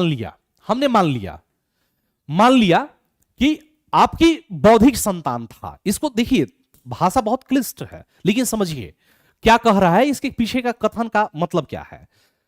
मॉन्टफोर्ट रिपोर्ट में यह कहा गया कि भारत में अंग्रेजी राज्य जो है यही राष्ट्रवाद के उदय के लिए जिम्मेदार है, राष्ट्रवाद के उदय का श्रेय इसी को दिया जाता है। अब वो कहने लगे कि हमने अंग्रेजी को इंट्रोड्यूस किया, जो मध्यम वर्ग निकल करके आया, हमने पश्चिमी जो साहित्य था उसको भारतीयों को दिया, जो भारतीय मध्यम वर्ग है उसने पश्चिमी विचारकों को पढ़ा, पश्चिम के जो राष्ट्रीय आंदोलन थे उससे इन्होंने प्रेरणा ग्रहण किया। ठीक है, उससे उन्होंने प्रेरणा ग्रहण किया और फिर सुधार के कार्यों को किया। यानी कि जो भारतीय थे, पढ़े लिखे भारतीय थे, वे क्या किए, तो पढ़े लिखे जो भारतीय थे, शिक्षा साहित्य के क्षेत्र में विकास हुआ। यूरोप की जो संस्थाएं थी जिसमें स्वतंत्रता, समानता, बंधुत्व जैसे बातों को समाहित किया गया था और व्यक्तिगत स्वतंत्रता की बात की जाती थी, लोकतंत्र की बात की जाती थी, न्यायालय व्यवस्था की बात की जाती थी। और यहां पे आप देखेंगे तो अंग्रेजों ने अनजाने में ही पूरे भारत को एकीकृत कर दिया, यानी कि एक ही प्रकार के शासन को पूरे भारत में उन्होंने लागू किया। दीवानी और फौजदारी कानून लागू किया, रेलवे का विकास किया, डाक एवं तार का विकास किया। तो अब जो ब्रिटिशर्स हैं वो बोल रहे हैं कि ये जो सारे कार्य हमने किए, इन्हीं सब का परिणाम जो है, या यूं कह लीजिए कि राजनीतिक रूप से प्रेरित जो भारतीय हैं हमारी ही बौद्धिक संतान है। यानी कि बौद्धिक रूप से वो हमारी ही संतान है। हम ही ना उनको उन सारे चीज दिखाए, वे सारी संस्थाएं बनाई, वे सारे हमने मार्ग दिखाए जिससे वे आज राष्ट्रीयता की तरफ बढ़ रहे हैं या उनके अंदर राष्ट्रवाद की भावना पनप रही है। और यही पहले क्या कह रहे हैं, यही पहले कह रहे हैं 1883 में कि भारत सिर्फ एक भौगोलिक इकाई है, इसमें राष्ट्रीय एकता की कोई भावना ही नहीं है। और ये कैम्ब्रिज विश्वविद्यालय में जॉन स्ट्रेची कह रहे हैं कि न भारत कभी एक था न होगा और भारत कभी संयुक्त राष्ट्र नहीं हो सकता है। ये इनकी भविष्यवाणी है। यहां तक आते आते 19वीं सदी के लास्ट तक और 20वीं सदी के शुरुआत तक आते आते इनके सुर बदल गए। ठीक है, और समझ रहे हैं ना, सुर बदल गए और ये बोल रहे हैं कि जो ब्रिटिशर्स हैं वही तो भारत में राष्ट्रवाद लेकर के आए। और भारत में जो राष्ट्रवाद की जो उत्पत्ति होती है, जो राष्ट्र जो बनने के रास्ते पे चलता है, वो भारतीयों की ही, मतलब कि ब्रिटिशर्स की ही देन है। उनकी ही संस्थाएं हैं, उनके ही दिए गए जो नियम हैं या उनके जो अवसर हैं और जो प्रशासन है, उसी से राष्ट्रवाद का उत्पत्ति होता है। तो इन्होंने कहा कि राजनीतिक रूप से प्रेरित भारतीय हमारी ही बौद्धिक संतान है। मजे की बात यह है कि चलो ठीक है, आपकी बौद्धिक संतान तो है, लेकिन ये जो बौद्धिक संतान है वो क्या है, अनैच्छिक बौद्धिक संतान है। क्या है, तो अनैच्छिक बौद्धिक संतान है। ये आप कहना भूल गए कि आपके इच्छा के बगैर ये जो बौद्धिक संतान है इसका जन्म हुआ। यानी कि आपकी इच्छा नहीं थी, आपकी इच्छा नहीं थी, आप नहीं चाहते थे कि ये हमारा बौद्धिक संतान निकल करके आए, लेकिन ये संतान निकल करके आया और ये आपकी अनैच्छिक संतान है। अरे बात समझ में, लेकिन अनैच्छिक के साथ साथ ये वो अनैच्छिक संतान है जिसको आपने शैशवावस्था में दूध पिलाने से भी मना कर दिया। क्या कर दिया, तो इसको आपने क्या किया, तो दूध पिलाने से भी मना कर दिया। ठीक है, हमारी भाषा, ठीक है। अरे बात समझ में। आर कुपलैंड ने अधिक स्पष्ट शब्दों में लिखा, भारतीय राष्ट्रवाद तो अंग्रेजी राज्य की ही संतान थी। किसने लिखा? तो आर कुपलैंड है ये, ठीक है। आर कुपलैंड क्या कहते हैं कि आर कुपलैंड की अगर बात करेंगे तो आर कुपलैंड क्या कहता है? आर कुपलैंड ये कहता है, आर कुपलैंड क्या कहता है? आर कुपलैंड एकदम खुलेआम कहता है, स्पष्ट शब्दों में कहता है कि भारतीय राष्ट्रवाद तो अंग्रेजी राज की ही संतान थी। क्या कहता है? भारतीय राष्ट्रवाद तो अंग्रेजी राज्य की ही संतान है, ठीक है। अंग्रेजी राज्य की ही संतान है, लेकिन ध्यान ये रखना है कि ये संतान कैसी है? अनैच्छिक है, ये इच्छित नहीं है। ये कहना आप भूल गए, ठीक है। ये कहना आप भूल गए। आ रहा बात समझ में? तो इसको आप सभी लोग नोट कर लीजिए, फिर आगे बताता हूं मैं। कोई प्रश्न हो तो पूछ लीजिए।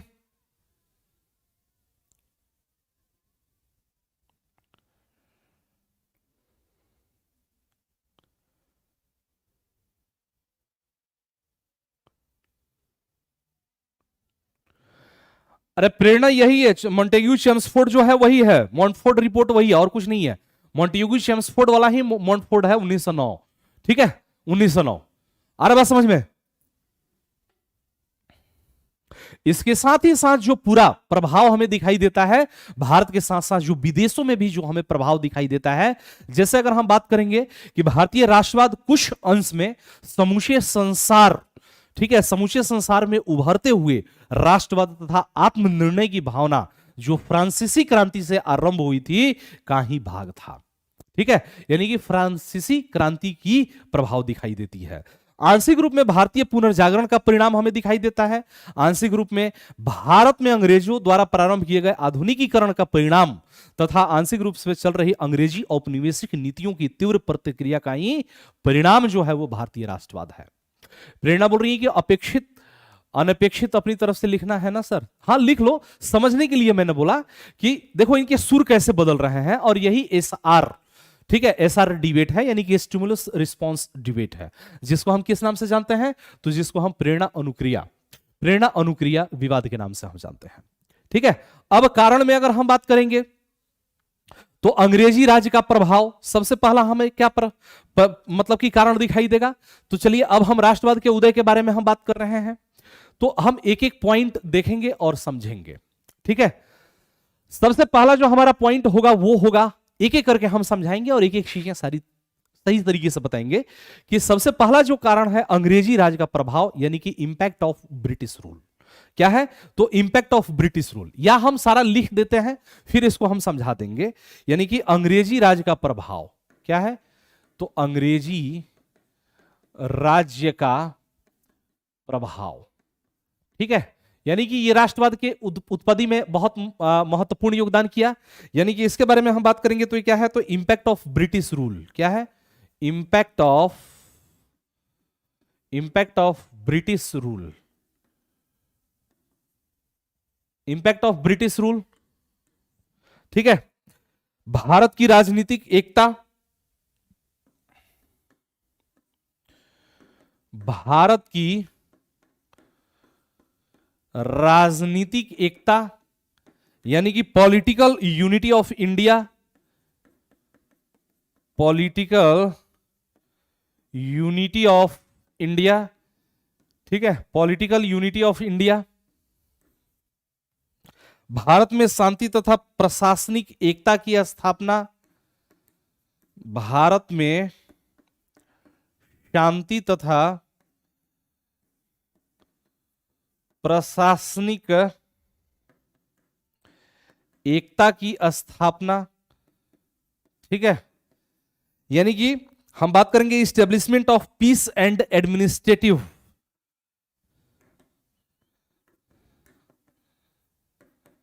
Establishment of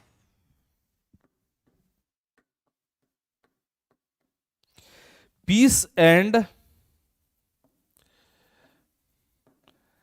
administrative unity in India,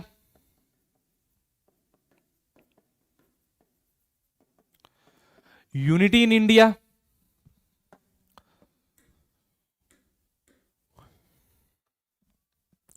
तीव्र परिवहन एवं संचार साधन का विकास,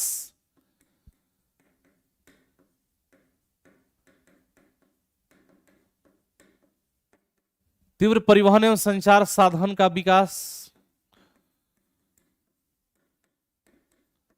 तीव्र परिवहन एवं संचार साधन का विकास यानी कि development of rapid means of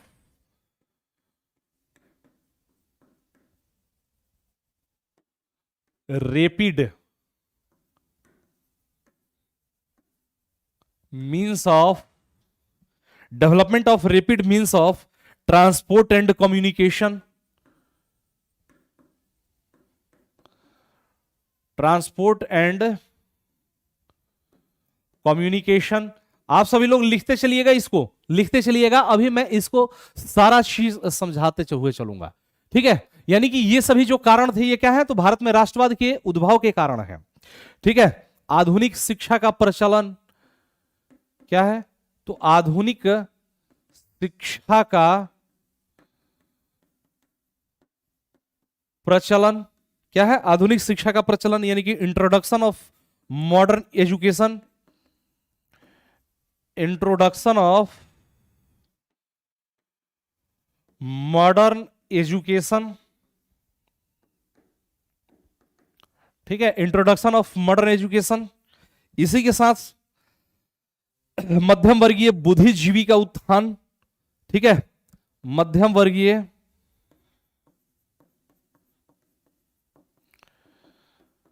बुद्धिजीवी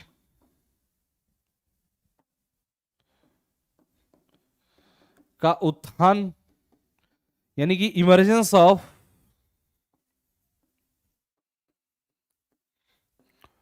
मिडिल क्लास इंटेलिजेंसिया, ठीक है। आधुनिक समाचार पत्र का विकास,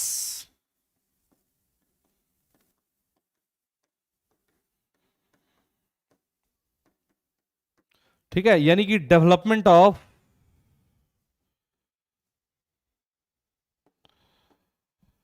मॉडर्न प्रेस या न्यूज़पेपर यूं कह सकते हैं, ठीक है, यानी कि मॉडर्न प्रेस का विकास, ठीक है। ये सभी कारण लिखते चलिए, अभी मैं इसको समझाऊंगा, अभी मैं एक एक पॉइंट को विस्तार पूर्वक समझाऊंगा, घबराने की जरूरत नहीं है, ठीक है। इसके साथ साथ इतिहास की शोध का प्रभाव, इतिहास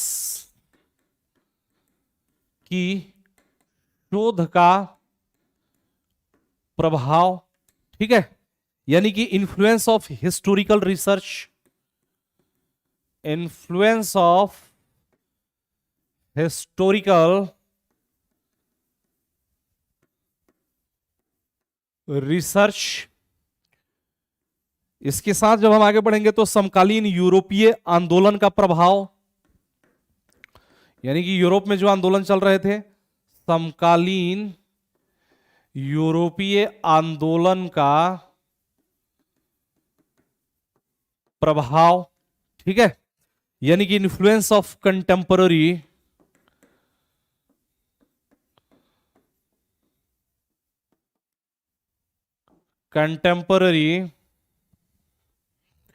यूरोपियन मूवमेंट,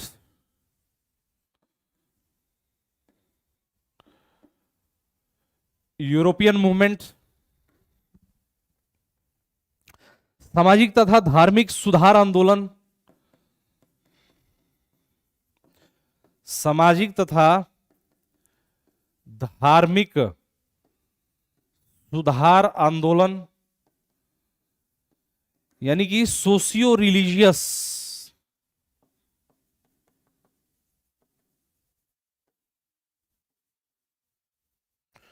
मूवमेंट, ठीक है। जातिवाद यानी कि रेसिज्म यानी कि जातिवाद, हम किसकी बात करेंगे, रेशियलिज्म या रेसिज्म या रेशियलिज्म, ठीक है। इसके बाद आगे हम बढ़ेंगे तो आर्थिक शोषण, आर्थिक शोषण यानी कि economic exploitation, economic exploitation, economic exploitation, Lord Lytton की प्रतिक्रियावादी नीतियां,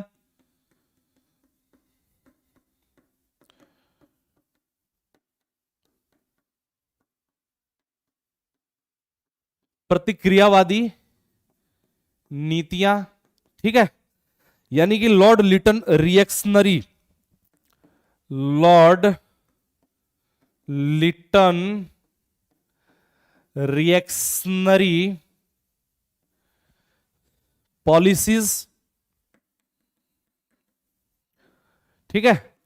और फिर एक और लिख लीजिए, इल्बर्ट विल विवाद, इल्बर्ट विल विवाद, ठीक है, यानी कि द इल्बर्ट विल कंट्रोवर्सी, यानी कि ये सभी जो कारण हैं, ये सभी के सभी जो कारण हैं, ये सब क्या है, तो इसकी अगर हम बात करेंगे तो ये सभी के सभी जो कारण हैं भारतीय राष्ट्रवाद के उदय में या भारतीय राष्ट्रीय आंदोलन के उदय में महत्वपूर्ण भूमिका निभाते हैं। ये समझ में आया आप सभी लोगों को? एक बार कमेंट करके बताइए, फिर हम इसको डिस्क्राइब कर देते हैं, ठीक है। अब सारा तो लिखाना संभव नहीं, आप भी जानते हैं, पॉइंट हमने बना दिया, चूंकि मेंस की क्लास में है तो हम लोग सारा मतलब एक एक चीज, ऐसा तो कुछ है नहीं कि हम मॉडल आंसर लिखा दें और उससे बाहर आप कुछ लिख ही नहीं सकते या सोच ही नहीं सकते, ऐसा कुछ नहीं है। तो हम इसको डिस्क्राइब कर देते हैं, आप लोग कुछ कुछ पॉइंट्स बनाते चलिएगा। पॉइंट हमने दे दिया है, इसके हिसाब से जब आप लोग एग्जाम में जाएंगे तो आप लोगों के लिए साफ साफ एक शब्द लिखा रहता है कि परीक्षार्थी यथासंभव अपने ही शब्दों में प्रश्नों का उत्तर दें। क्या करें? तो परीक्षार्थी यथासंभव अपने ही शब्दों में प्रश्नों का उत्तर दें। तो परीक्षार्थी को क्या करना है? तो अपने ही शब्दों में उत्तर देना है, इस बात को ध्यान रखना है, ठीक है। तो अब इसको मैं एक एक करके सारे पॉइंट को मैं आप सभी लोगों के लिए डिस्क्राइब करूंगा और आप लोग कुछ कुछ पॉइंट लिखते चलिएगा, समझ लीजिएगा। इसका ये क्वेश्चन जो होगा आपका कंप्लीट हो जाएगा, ठीक है। ये दोनों क्वेश्चन कंप्लीट हो जाएगा, फिर अगली क्लास में हम बिल्कुल कुछ नए क्वेश्चन के साथ लेकर के आपके साथ हाजिर होंगे और उसको भी हम लोग कवर करेंगे, ठीक है। चलिए अब हम यहां पे देखते हैं, सबसे पहला पॉइंट जो हमें दिखाई दे रहा है, सबसे पहला पॉइंट है अंग्रेजी राज्य का प्रभाव। जब हम बात करेंगे कि भारत में राष्ट्रवाद के उदय का, तो अंग्रेजी राज्य का बहुत बड़ा प्रभाव पड़ा, जो अभी हमने पीछे डिबेट भी देख लिया, ठीक है, जिसमें महोदय जी हैं, ये कौन है? तो कुपलैंड जो है वो क्या कहते हैं, भारतीय राष्ट्रवाद जो है वो अंग्रेजी राज्य की ही तो देन है। क्या कहते हैं कुपलैंड महोदय? क्या कहते हैं कि भारतीय राष्ट्रवाद तो अंग्रेजी राज्य की ही देन है या संतान है, ठीक है। लेकिन वो अनैच्छिक संतान थी, वो चाहते नहीं थे कि ये बच्चा पैदा हो और उसको दूध पिलाने से भी इन्होंने मना कर दिया था। लेकिन फिर भी चलो वो एक अलग बात है, अनैच्छिक रूप से ही हुआ। लेकिन अंग्रेजी औपनिवेशिक शासकों ने क्या किया कि भारत में अपनी पकड़ को मजबूत करने के लिए या पकड़ को दृढ़ करने के लिए, भारत के आर्थिक शोषण के लिए राजनीतिक, सैनिक और आर्थिक तथा बौद्धिक प्रत्येक क्षेत्रों में, यानी कि सोसाइटी के प्रत्येक क्षेत्रों में क्या किया? तो आधुनिक पद्धतियों का प्रयोग किया, यानी कि मॉडर्नाइजेशन वो लोग लेकर के आए। औपनिवेशिक प्रशासन में जो आधुनिकीकरण की जो थोड़ी बहुत मात्रा थी, ठीक है, जो भी थी, लेकिन वो आधुनिकीकरण लेकर के आए, ठीक है। हालांकि वो विकृत रूप में ही रही, वो बहुत बेहतर नहीं रही, लेकिन जो भी रही उससे क्या हुआ कि भारतीयों में एक तरीके से बहुत प्रभाव दिखाई देने लगा, या भारतीयों ने उससे प्रभावित होकर के उन्हीं सारे आदर्शों की मांग शुरू कर दी। जैसे मान लो कि उन्होंने जो न्यायिक पद्धति लेकर के वे आए, उस न्यायिक पद्धति में उन्होंने कम से कम इक्वलिटी बिफोर लॉ की बात की, ठीक है। एक ऐसा कानून बनाया जिस कानून के तहत सभी लोगों को गाइडेड होना था, या उस कानून में रह करके ही अपने जीवनचर्या का निर्वहन करना था, ठीक है। बेशक उन्होंने भेदभाव किया भारतीयों के साथ, लेकिन जो उन्होंने आदर्श दिया या जिन आदर्शों को लेकर के वो आए, तो उन्हीं आदर्शों को भारतीयों ने भी अपने लिए मांग किया ना। उन्होंने बोला कि जैसे पहले क्या था कि पहले धार्मिक आधार पे कानून होता था, धार्मिक आधार पे किसी को सजा दिया जाता था, धर्म का सबसे बड़ा रूल था। लेकिन उन्होंने कहा कि नहीं, इक्वलिटी बिफोर लॉ, यानी कि कानून के समक्ष समानता की हम बात करेंगे। तो जब कानून के समक्ष उन्होंने समानता की बात की तो भारतीयों ने भी कहा कि हमें भी भाई कानून के समक्ष समानता चाहिए। अरे बात समझ में? तो कानून के समक्ष समानता हमें यहां पे दिखाई देता है। ठीक है, एक आदर्श की उन्होंने बात की। ठीक है, जैसे कि अभी हमने बताया इक्वलिटी बिफोर लॉ, एक प्रशासनिक ढांचा। जैसे पहले क्या होता था कि अलग अलग क्षेत्रों में अलग अलग राजा का अपना अपना कानून होता था, अपना अपना नियम होता था। लेकिन उन्होंने पूरे भारत को जो यूनाइट किया, उसमें क्या किया कि जो उसके अधिकारी होते थे वो सेम कानून से गाइडेड होते थे। अधिकारी के बदलने के बाद कानून नहीं परिवर्तित होता था। वायसराय जब बदलता था तो ऐसा नहीं कि भारत के प्रशासन में अचानक से कुछ परिवर्तन आ गया, नहीं। उन्होंने एक आदर्श दिया, आधुनिकीकरण दिया, मॉडर्नाइज किया उन सारी चीजों को। हाँ, अब उसे से प्रेरित होकर के, उससे प्रेरणा लेकर के भारतीयों ने भी क्या किया, तो भारतीयों ने भी उसकी मांग शुरू कर दी। ठीक है, दूसरा है कि भारत की राजनीतिक एकता। ये जो साम्राज्यवादी इंग्लैंड था, इसने मौर्यों से, गुप्तों से और यहां तक कि मुगलों से भी बड़ा साम्राज्य खड़ा किया। यानी कि कन्याकुमारी से लेकर के कश्मीर तक की अगर बात करेंगे, और फिर आप देखेंगे तो पूर्वी क्षेत्र से लेकर के पश्चिमी क्षेत्र तक, ठीक है, बंगाल से लेकर के खैबर दर्रा तक, उन्होंने क्या किया, पूरे भारत को जीत लिया और पूरे भारत को एकीकृत किया। जब उन्होंने पूरे भारत को एकीकृत किया तो जो इनका क्षेत्र था वो प्रत्यक्ष रूप से इंग्लैंड के अधीन था, लेकिन जो राजवाड़े थे वो भी कहीं ना कहीं इन्हीं के अधीन थे अप्रत्यक्ष रूप से। तो जब इन्होंने पूरे भारत में एकता को लाद दिया, यूनिटी को लाद दिया, यूनिटी को बढ़ावा दिया, तो पूरे भारत में जातीयता, क्षेत्रीयता, भाषाई अलग अलग भिन्नता होने के बावजूद भी, या भाषाई वगैरह भिन्नता होने के बावजूद भी लोगों ने एकता अपने आप में महसूस किया। ठीक है, और राजनीतिक एकता ने एक तरीके से क्या किया, तो मानसिक एकता को बढ़ावा दिया। तो इन्होंने क्या किया, तो भारत की राजनीतिक एकता में वृद्धि की। इसके साथ भारत में शांति तथा प्रशासनिक एकता की स्थापना की। यस, बिल्कुल, establishment of peace and administrative unity in India. यहां पे ध्यान रखिएगा कि शुरुआती दौर में जब कंपनियों के बीच में, यूरोपीय कंपनियों के बीच में जो आपसी लड़ाई हो रहे थे, उन लड़ाइयों के समाप्त होने के बाद जब अंग्रेजों ने साम्राज्य स्थापित कर लिया, तो यह बात बिल्कुल सही है कि इन्होंने एक लंबे समय तक क्या किया, तो शांति स्थापित किया। क्या किया, तो एक लंबे समय तक शांति स्थापित किया। यानी कि उसके पहले जो राजवाड़ों के लिए आपस में युद्ध होते थे और राजनीतिक अस्थिरता थी, वो समाप्त हो गई और लंबे समय तक एक शांति बना रहा। ठीक है, भारत के एक कोने से लेकर के दूसरे कोने तक जाने में लोगों को आसानी होने लगी। ठीक है, एडवर्ड बेवन जो है, ठीक है, एडवर्ड बेवन की अगर हम बात करेंगे तो एडवर्ड बेवन कहते हैं कि ब्रिटिश राज एक प्रकार एक ऐसे लोहे के ढांचे के समान था जिसने क्षतिग्रस्त शरीर को क्या किया, तो एकीकृत कर दिया, उसको जकड़ दिया, जोड़ दिया, और वो तब तक बांधे रहा जब तक वो रोगी ठीक नहीं हो गया। अरे बात समझ में, जब तक वो रोगी ठीक नहीं हो गया। इसी के साथ जब हम आगे बढ़ेंगे तो भारत में शांति ये हो गया। तीव्र परिवहन एवं संचार साधन का विकास, यानी कि भारत में जब हम बात करेंगे तो भारत में हमें क्या दिखाई देता है, तो तीव्र परिवहन, क्या दिखाई देता है, तो तीव्र परिवहन एवं संचार साधन का हमें विकास दिखाई देता है। जैसे रेलवे की बात करेंगे, क्या करेंगे, रेलवे की बात। तो रेलवे का जब विकास हुआ तो एडिसन अर्नाल्ड ने लिखा है कि रेलवे जो है भारत में या भारत के लिए वो कार्य कर देगा जो बड़े बड़े राजवंशों ने पहले कभी नहीं किया। यानी कि भारत ने क्या किया, तो उन पूरे भारत को यूनिफाइड कर दिया। यह अलग बात है कि ब्रिटिशर्स ने रेलवे का विकास भारत के शोषण के लिए, अपने फायदे के लिए, आर्थिक रूप से अपनी मजबूती के लिए और अपने उद्योगों के तैयार माल के सप्लाई के लिए और यहां से कच्चे माल के ले जाने के लिए किया था। लेकिन इस रेलवे ने अनजाने में ही भारत को क्या कर दिया, तो एकीकृत कर दिया। अब एक जगह से दूसरी जगह लोग आसानी से जा सकते थे।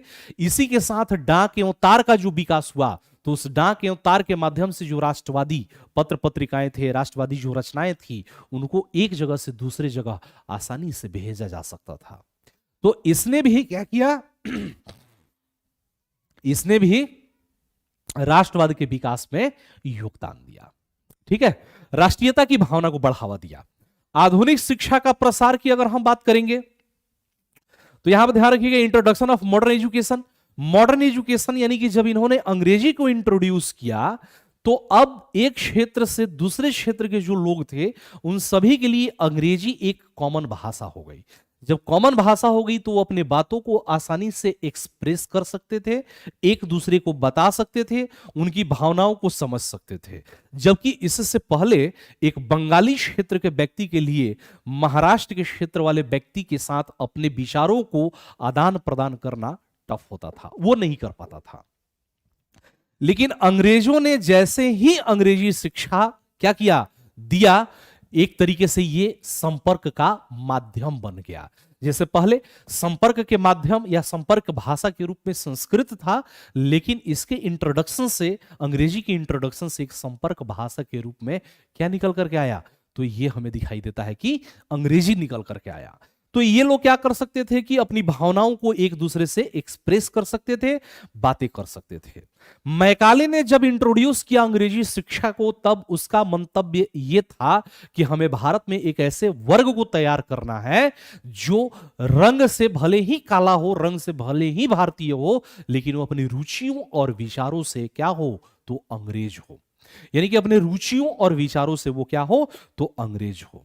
अरे बात समझ में। लेकिन जब अंग्रेजी शिक्षित वर्ग निकल करके आता है तो वो क्या करता है, तो वो अपनी मांगों के प्रति, अपने अधिकारों के प्रति अधिक सचेत होता है और फिर अंग्रेजों से उसने अपना डिमांड किया। अरे बात समझ में। क्योंकि ये जो नवोदित अंग्रेजी पढ़ा लिखा जो वर्ग था, उसने मिल्टन, शैली, बेथम, मिल, स्पेंसर, रूसो तथा वोल्टेयर की किताबों को पढ़ा, उनके विचारों से, उनके दर्शन से प्रभावित हुआ और भारत में भी फिर वही चीजें मांग करने लगा, चाहे वो राजनीतिक हो, प्रशासनिक हो या अन्य क्षेत्र की हम बात करेंगे। अरे बात समझ में। फिर हमें दिखाई देता है आधुनिक समाचार पत्र। ठीक है, यहां पर देखिए मध्यम वर्गीय बुद्धिजीवी का उत्थान। ये जो मध्यम वर्गीय बुद्धिजीवी जो था, विलायत से पढ़ा लिखा था, वहां के आदर्शों से प्रेरित था और इसने भी भारत में उन्हीं राजनीतिक स्वतंत्रता की मांग की, उन्हीं सामाजिक समानता की मांग की जो यूरोप में फैला हुआ था या जो यूरोप में प्रचलन में था। आधुनिक समाचार पत्र का विकास, यानी कि जब हम मुद्रणालय की बात करेंगे तो जो प्रिंटिंग प्रेस है वो यूरोपियों के द्वारा ही भारत में लाया गया था। किसके द्वारा लाया गया था, तो वो यूरोपियों के द्वारा ही भारत में लाया गया था, इस बात को ध्यान रखिएगा। ठीक है, डेवलपमेंट ऑफ मॉडर्न प्रेस। और इससे क्या हुआ कि अब आसानी से जो साहित्य जो थे, जो राष्ट्रवादी साहित्य थे, हमने बताया कि डाक अवतार का भी विकास हो चुका था, मुद्रणालय भी आ चुका था, बेशक ये यूरोपियन के माध्यम से लाया गया था, लेकिन अब राष्ट्रवादी जो साहित्य थे, राष्ट्रवादी जो पत्र पत्रिकाएं थी, उनको एक जगह से दूसरे जगह तक भेजना आसान हो गया और इन पत्र पत्रिकाओं के माध्यम से जो राष्ट्रीय नायक जो लोग रहे हैं, उन्होंने भारतीय जनमानस में राष्ट्रीय भावना को बढ़ाने में योगदान दिया है। इनमें जो सबसे प्रमुख पत्र पत्रिकाएं रही है, द बॉम्बे क्रॉनिकल की बात करेंगे, द हिंदू पैट्रियट है, द मराठा है, केसरी है, आंध्र प्रकाशिका है, इत्यादि। हाँ, लेकिन शुरुआत किसके द्वारा किया गया, तो इन सब की भी शुरुआत की गई थी ब्रिटिश शासकों के द्वारा। फिर हमें क्या दिखाई देता है, अगले पॉइंट पे चलते हैं, इतिहास की शोध का प्रभाव। यहां पे ध्यान से देखिएगा कि 1784 ईस्वी में विलियम जोन्स ने एशियाटिक सोसाइटी की स्थापना की थी। शुरुआती दौर में उन्होंने इसकी स्थापना इसलिए की थी कि उन साम्राज्यवादी विचारकों का यह मानना था या साम्राज्यवादियों का यह मानना था कि अगर आप किसी क्षेत्र पे शासन कर रहे हैं तो उस क्षेत्र के बारे में आपको क्या विस्तृत जानकारी होना चाहिए, आपको वहां की संस्कृति, धर्म और मान्यताओं से परिचित होना चाहिए। इसके लिए उन्होंने शोध का कार्य शुरू किया, लेकिन इन शोध के कार्यों के माध्यम से जो उन्होंने प्राचीन भारतीय इतिहास के जो ग्रंथ थे उनका जो अनुवाद विभिन्न भाषाओं में किया, स्पेशली अंग्रेजी में जो किया, इससे लोगों में आत्मगौरव की भावना बढ़ी और जो हमारा प्राचीन इतिहास रहा वो एक विकासशील इतिहास रहा। हर एक क्षेत्र में उसने विकास के आयाम कायम किए थे और ये जो लोग, ये जो आधुनिक समय में जो इनका ट्रांसलेशन हुआ, इससे जो भारतीय जनमानस था वो अपने प्राचीन भारतीय इतिहास से जुड़ा। आ रहा बात समझ में? कनिंघम ने, मार्शल ने कई जगह की स्थलों की खुदाई की। आप देखेंगे कि हड़प्पा निकल करके आता है, गीता का अनुवाद होता है, ठीक है। तो इन सभी अनुवादों के होने से क्या हुआ कि भारतीयों में आत्मविश्वास बढ़ने लगा या आत्मविश्वास का विकास होने लगा, ठीक है। दूसरी तरफ समकालीन यूरोपीय आंदोलन का प्रभाव। समकालीन यूरोपीय आंदोलन की अगर हम बात करेंगे तो आपको यह ध्यान होगा कि फ्रांस की क्रांति 1789 ईस्वी में होती है, उससे पहले अमेरिका की क्रांति, उसके बाद भारत गुलामी की जंजीर में जकड़ता है। 1870 तक आते आते आपको यह दिखाई देगा कि इटली और जर्मनी का एकीकरण होता है। तो यूरोप में राष्ट्रवादी आंदोलन चल रहे थे, उसी के साथ साथ अफ्रीका में भी राष्ट्रवादी आंदोलन चल रहे थे। और जो आंदोलन लगातार वहां पे प्रगतिशील थे और जिन्होंने प्रगतिशीलता की मांग की, जिन्होंने सुधार की मांग की, उसका प्रभाव हमें कहां पे दिखाई दे रहा है? तो उसका प्रभाव हमें भारत में दिखाई दे रहा है। और यूरोप में चलने वाले जो राष्ट्रीय आंदोलन थे उन्होंने भारतीय जनमानस को भी झकझोरा और इनको प्रभावित किया। सामाजिक तथा धार्मिक सुधार आंदोलन, या इसको हम भारतीय पुनर्जागरण के नाम से भी जानते हैं, राजा राम मोहन राय के नेतृत्व में, ठीक है, भारतीय पुनर्जागरण।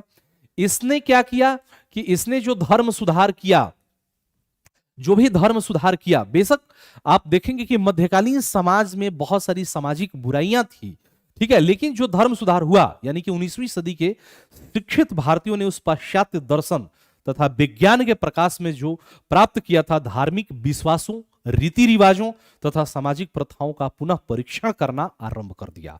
और अगर कोई कुरीतियां भारतीय समाज में थी तो उसको क्या किया गया? तो दूर किया गया। इसमें कई सारे संस्थाओं ने कार्य किया, जैसे ब्रह्म समाज की बात कर लेते हैं, प्रार्थना समाज है, आर्य समाज है, थियोसॉफिकल सोसाइटी है, एटसेट्रा। रामकृष्ण मिशन भी हम इसमें जोड़ देंगे, रामकृष्ण मिशन को भी नहीं छोड़ेंगे। इसने हिंदू धर्म में सुधार किए, उसी प्रकार मुसलमान, सिख तथा ईसाई में भी सुधार के आंदोलन चले। आ रहा बात समझ में? फिर यहां पे हम देखेंगे जातिवाद, यानी कि रेसिज्म की अगर बात करेंगे तो यहां पे देखिए अंग्रेजों ने क्या किया कि भारतीयों के साथ हमेशा एक दोयम दर्जे का व्यवहार किया और भारतीयों को एक दोयम दर्जे का मानव माना। और इन्होंने इस तरीके से दिखाया, भारतीयों को इस तरीके से दिखाया, जैसे इंग्लैंड का एक अखबार का मैं नाम लेना चाहूंगा जिसका नाम है पंच। क्या है? प्रसिद्ध जो पत्रिका थी, व्यंग पत्रिका पंच, उसने क्या किया कि भारतीयों को उपमानव जीव के तौर पे दिखाया। क्या दिखाया? उपमानव जीव, यानी कि सब रेशियल। क्या दिखाया? तो सब रेशियल के तौर पे दिखाया। और ये दिखाया कि ये बर्बर हैं, इनके ऊपर कंट्रोल करने के लिए क्या होना चाहिए, मतलब कि सब रेशियल क्रिएचर के तौर पे दिखाया, यानी कि सब ह्यूमन क्रिएचर, ठीक है, सब ह्यूमन क्रिएचर, सब ह्यूमन क्रिएचर के तौर पे दिखाया, ठीक है। पंच जो वहां का एक व्यंग्यात्मक पत्रिका था, तो उसने भारतीयों को सब ह्यूमन के तौर पे दिखाया, प्रदर्शित किया, जो आधा गोरिल्ला तथा आधा क्या था, हबसी था। और उन्होंने यह दिखाया कि इनके ऊपर नियंत्रण बनाने के लिए जो वरिष्ठ पाश्विक शक्ति जो है वही इनके ऊपर कंट्रोल रख सकती है। ऐसे में क्या हुआ? दूसरी तरफ आप देखेंगे कि जो भी भारतीय जो सिविल सेवा था उसमें भारतीयों को ऊंचे ओहदे तक जाने की आजादी नहीं थी, ज्यादा से ज्यादा वो सूबेदार तक जा सकते थे। तो इस तरीके से जो उन्होंने घृणता पूर्वक और दंभी जो रुख भारतीयों के प्रति अपनाया, इससे भी भारतीयों के मन में एक तरीके से क्या हुआ, तो यूनाइट होने की भावना जगी और राष्ट्रवाद को बढ़ावा दिया, यानी कि राष्ट्रवाद को विकास में योगदान दिया। इसी के साथ साथ जब हम आगे बढ़ेंगे तो आर्थिक शोषण या इकोनॉमिक एक्सप्लॉइटेशन, यानी कि ब्रिटिशर्स ने भारत में जो राजस्व नीतियों को लागू किया या जो उन्होंने आर्थिक नीतियों को लागू किया, उसमें हमें यह दिखाई देता है कि भारत दिन प्रतिदिन गरीब होता गया, दरिद्र होता गया, या जो भी उन्होंने आर्थिक नीतियां अपनाई उससे भारत को लॉस ही हुआ। इसी की कड़ी में आप देखेंगे तो 1867 ईस्वी में इंग्लैंड डेट टू इंडिया में दादा भाई नेहरू ने सबसे पहले क्या किया, तो धन के निकासी सिद्धांत को एक्सप्लेन किया। इसी के साथ साथ poverty and un British rule in India जो पुस्तक है उसमें भी धन के निष्कासन के बारे में बात की गई। और बात समझ में? और फिर Dadabhai Nehru, R C Dutt, economic history of India इत्यादि ने भारत के जो आर्थिक शोषण हो रहे थे उसके बारे में बताया और आर्थिक राष्ट्रवाद के विकास में इनका बहुत महत्वपूर्ण योगदान रहा, जिसने जिसने जिसने सामूहिक रूप से अपनी दयनीयता के लिए ब्रिटिशर्स को जिम्मेदार माना और फिर क्या किया, तो आर्थिक राष्ट्रवाद का विकास हमें दिखाई देता है। यस, प्रेरणा बिल्कुल सही कहा। जैसे 1857 को बर्बरता और सभ्यता का युद्ध कहा गया, बहुत ही घृणा थी उनके मन में, बिल्कुल।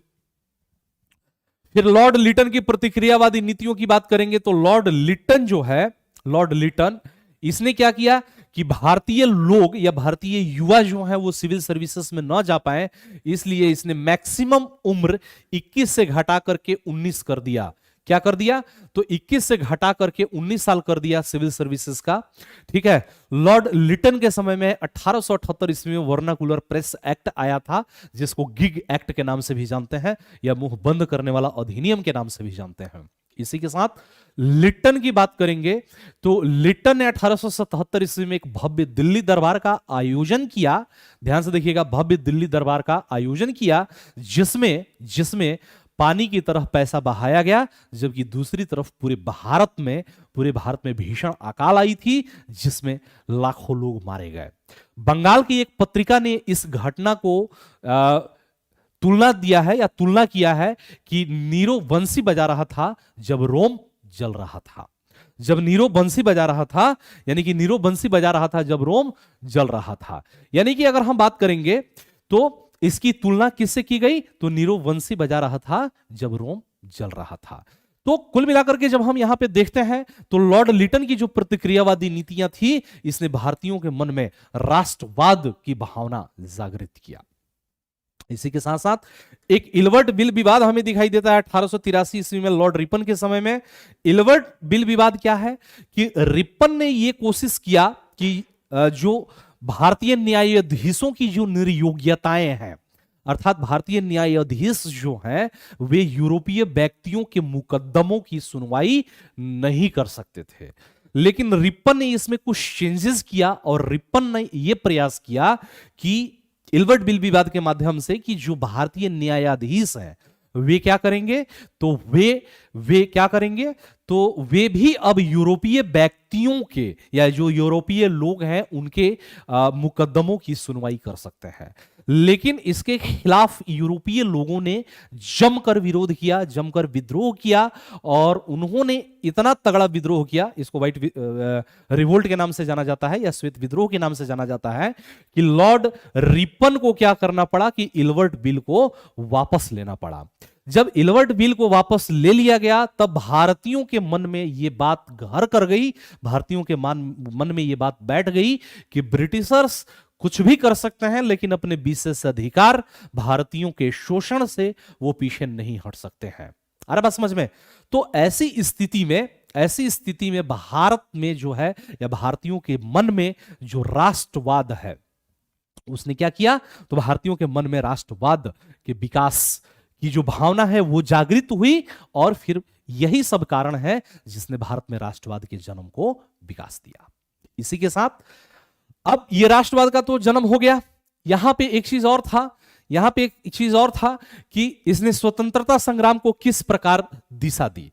तो अब चूंकि स्वतंत्रता संग्राम की दिशा की बात करेंगे तो जब राष्ट्रवादी भावनाएं विकसित हो गई तो भारतीयों के मन में क्या आया, भारतीयों के मन में आया कि हमें एक ऐसे संगठन की स्थापना करनी चाहिए, हमें एकीकृत होना चाहिए, हमें यूनाइट होना चाहिए, और फिर मिलकर के हमें ब्रिटिश सरकार के खिलाफ आंदोलन करने चाहिए। तो इसने किस प्रकार रूपरेखा तैयार किया, तो इसने एक अखिल भारतीय संगठन की स्थापना के लिए प्रेरणा दिया, और इसी की कड़ी में आप देखेंगे तो 28 दिसंबर सन 1885 ईस्वी को किसकी स्थापना हुई, तो कांग्रेस की स्थापना होती है। और फिर आगे के जो आंदोलन है वो कांग्रेस के नेतृत्व में चलते हैं।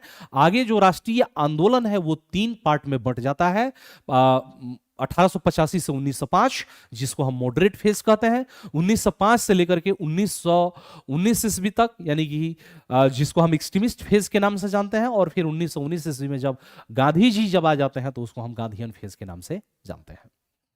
तो आज का जो मेंस का क्लास यहीं पे हम लोग रोकेंगे, और मैं उम्मीद करता हूं कि आप सभी लोगों को पसंद आया होगा। आप सभी लोग एक बार जरूर कमेंट करके हमें बताइए।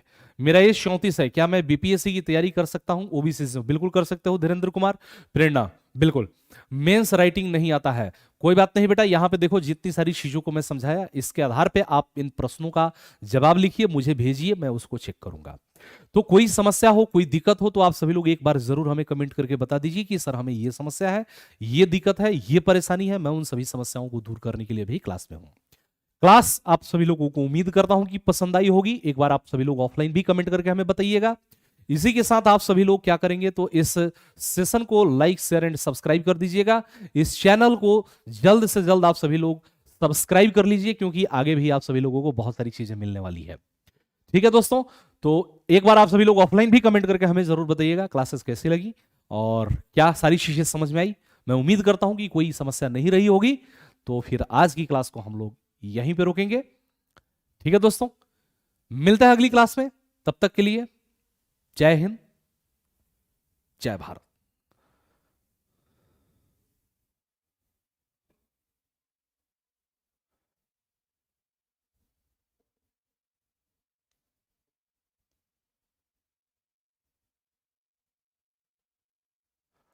हाँ बिल्कुल, प्रेरणा मिल जाएगी रितेश सर हिस्ट्री ऑफिशियल और अमन अर्जुन सिन्हा ऑफिशियल पे भी।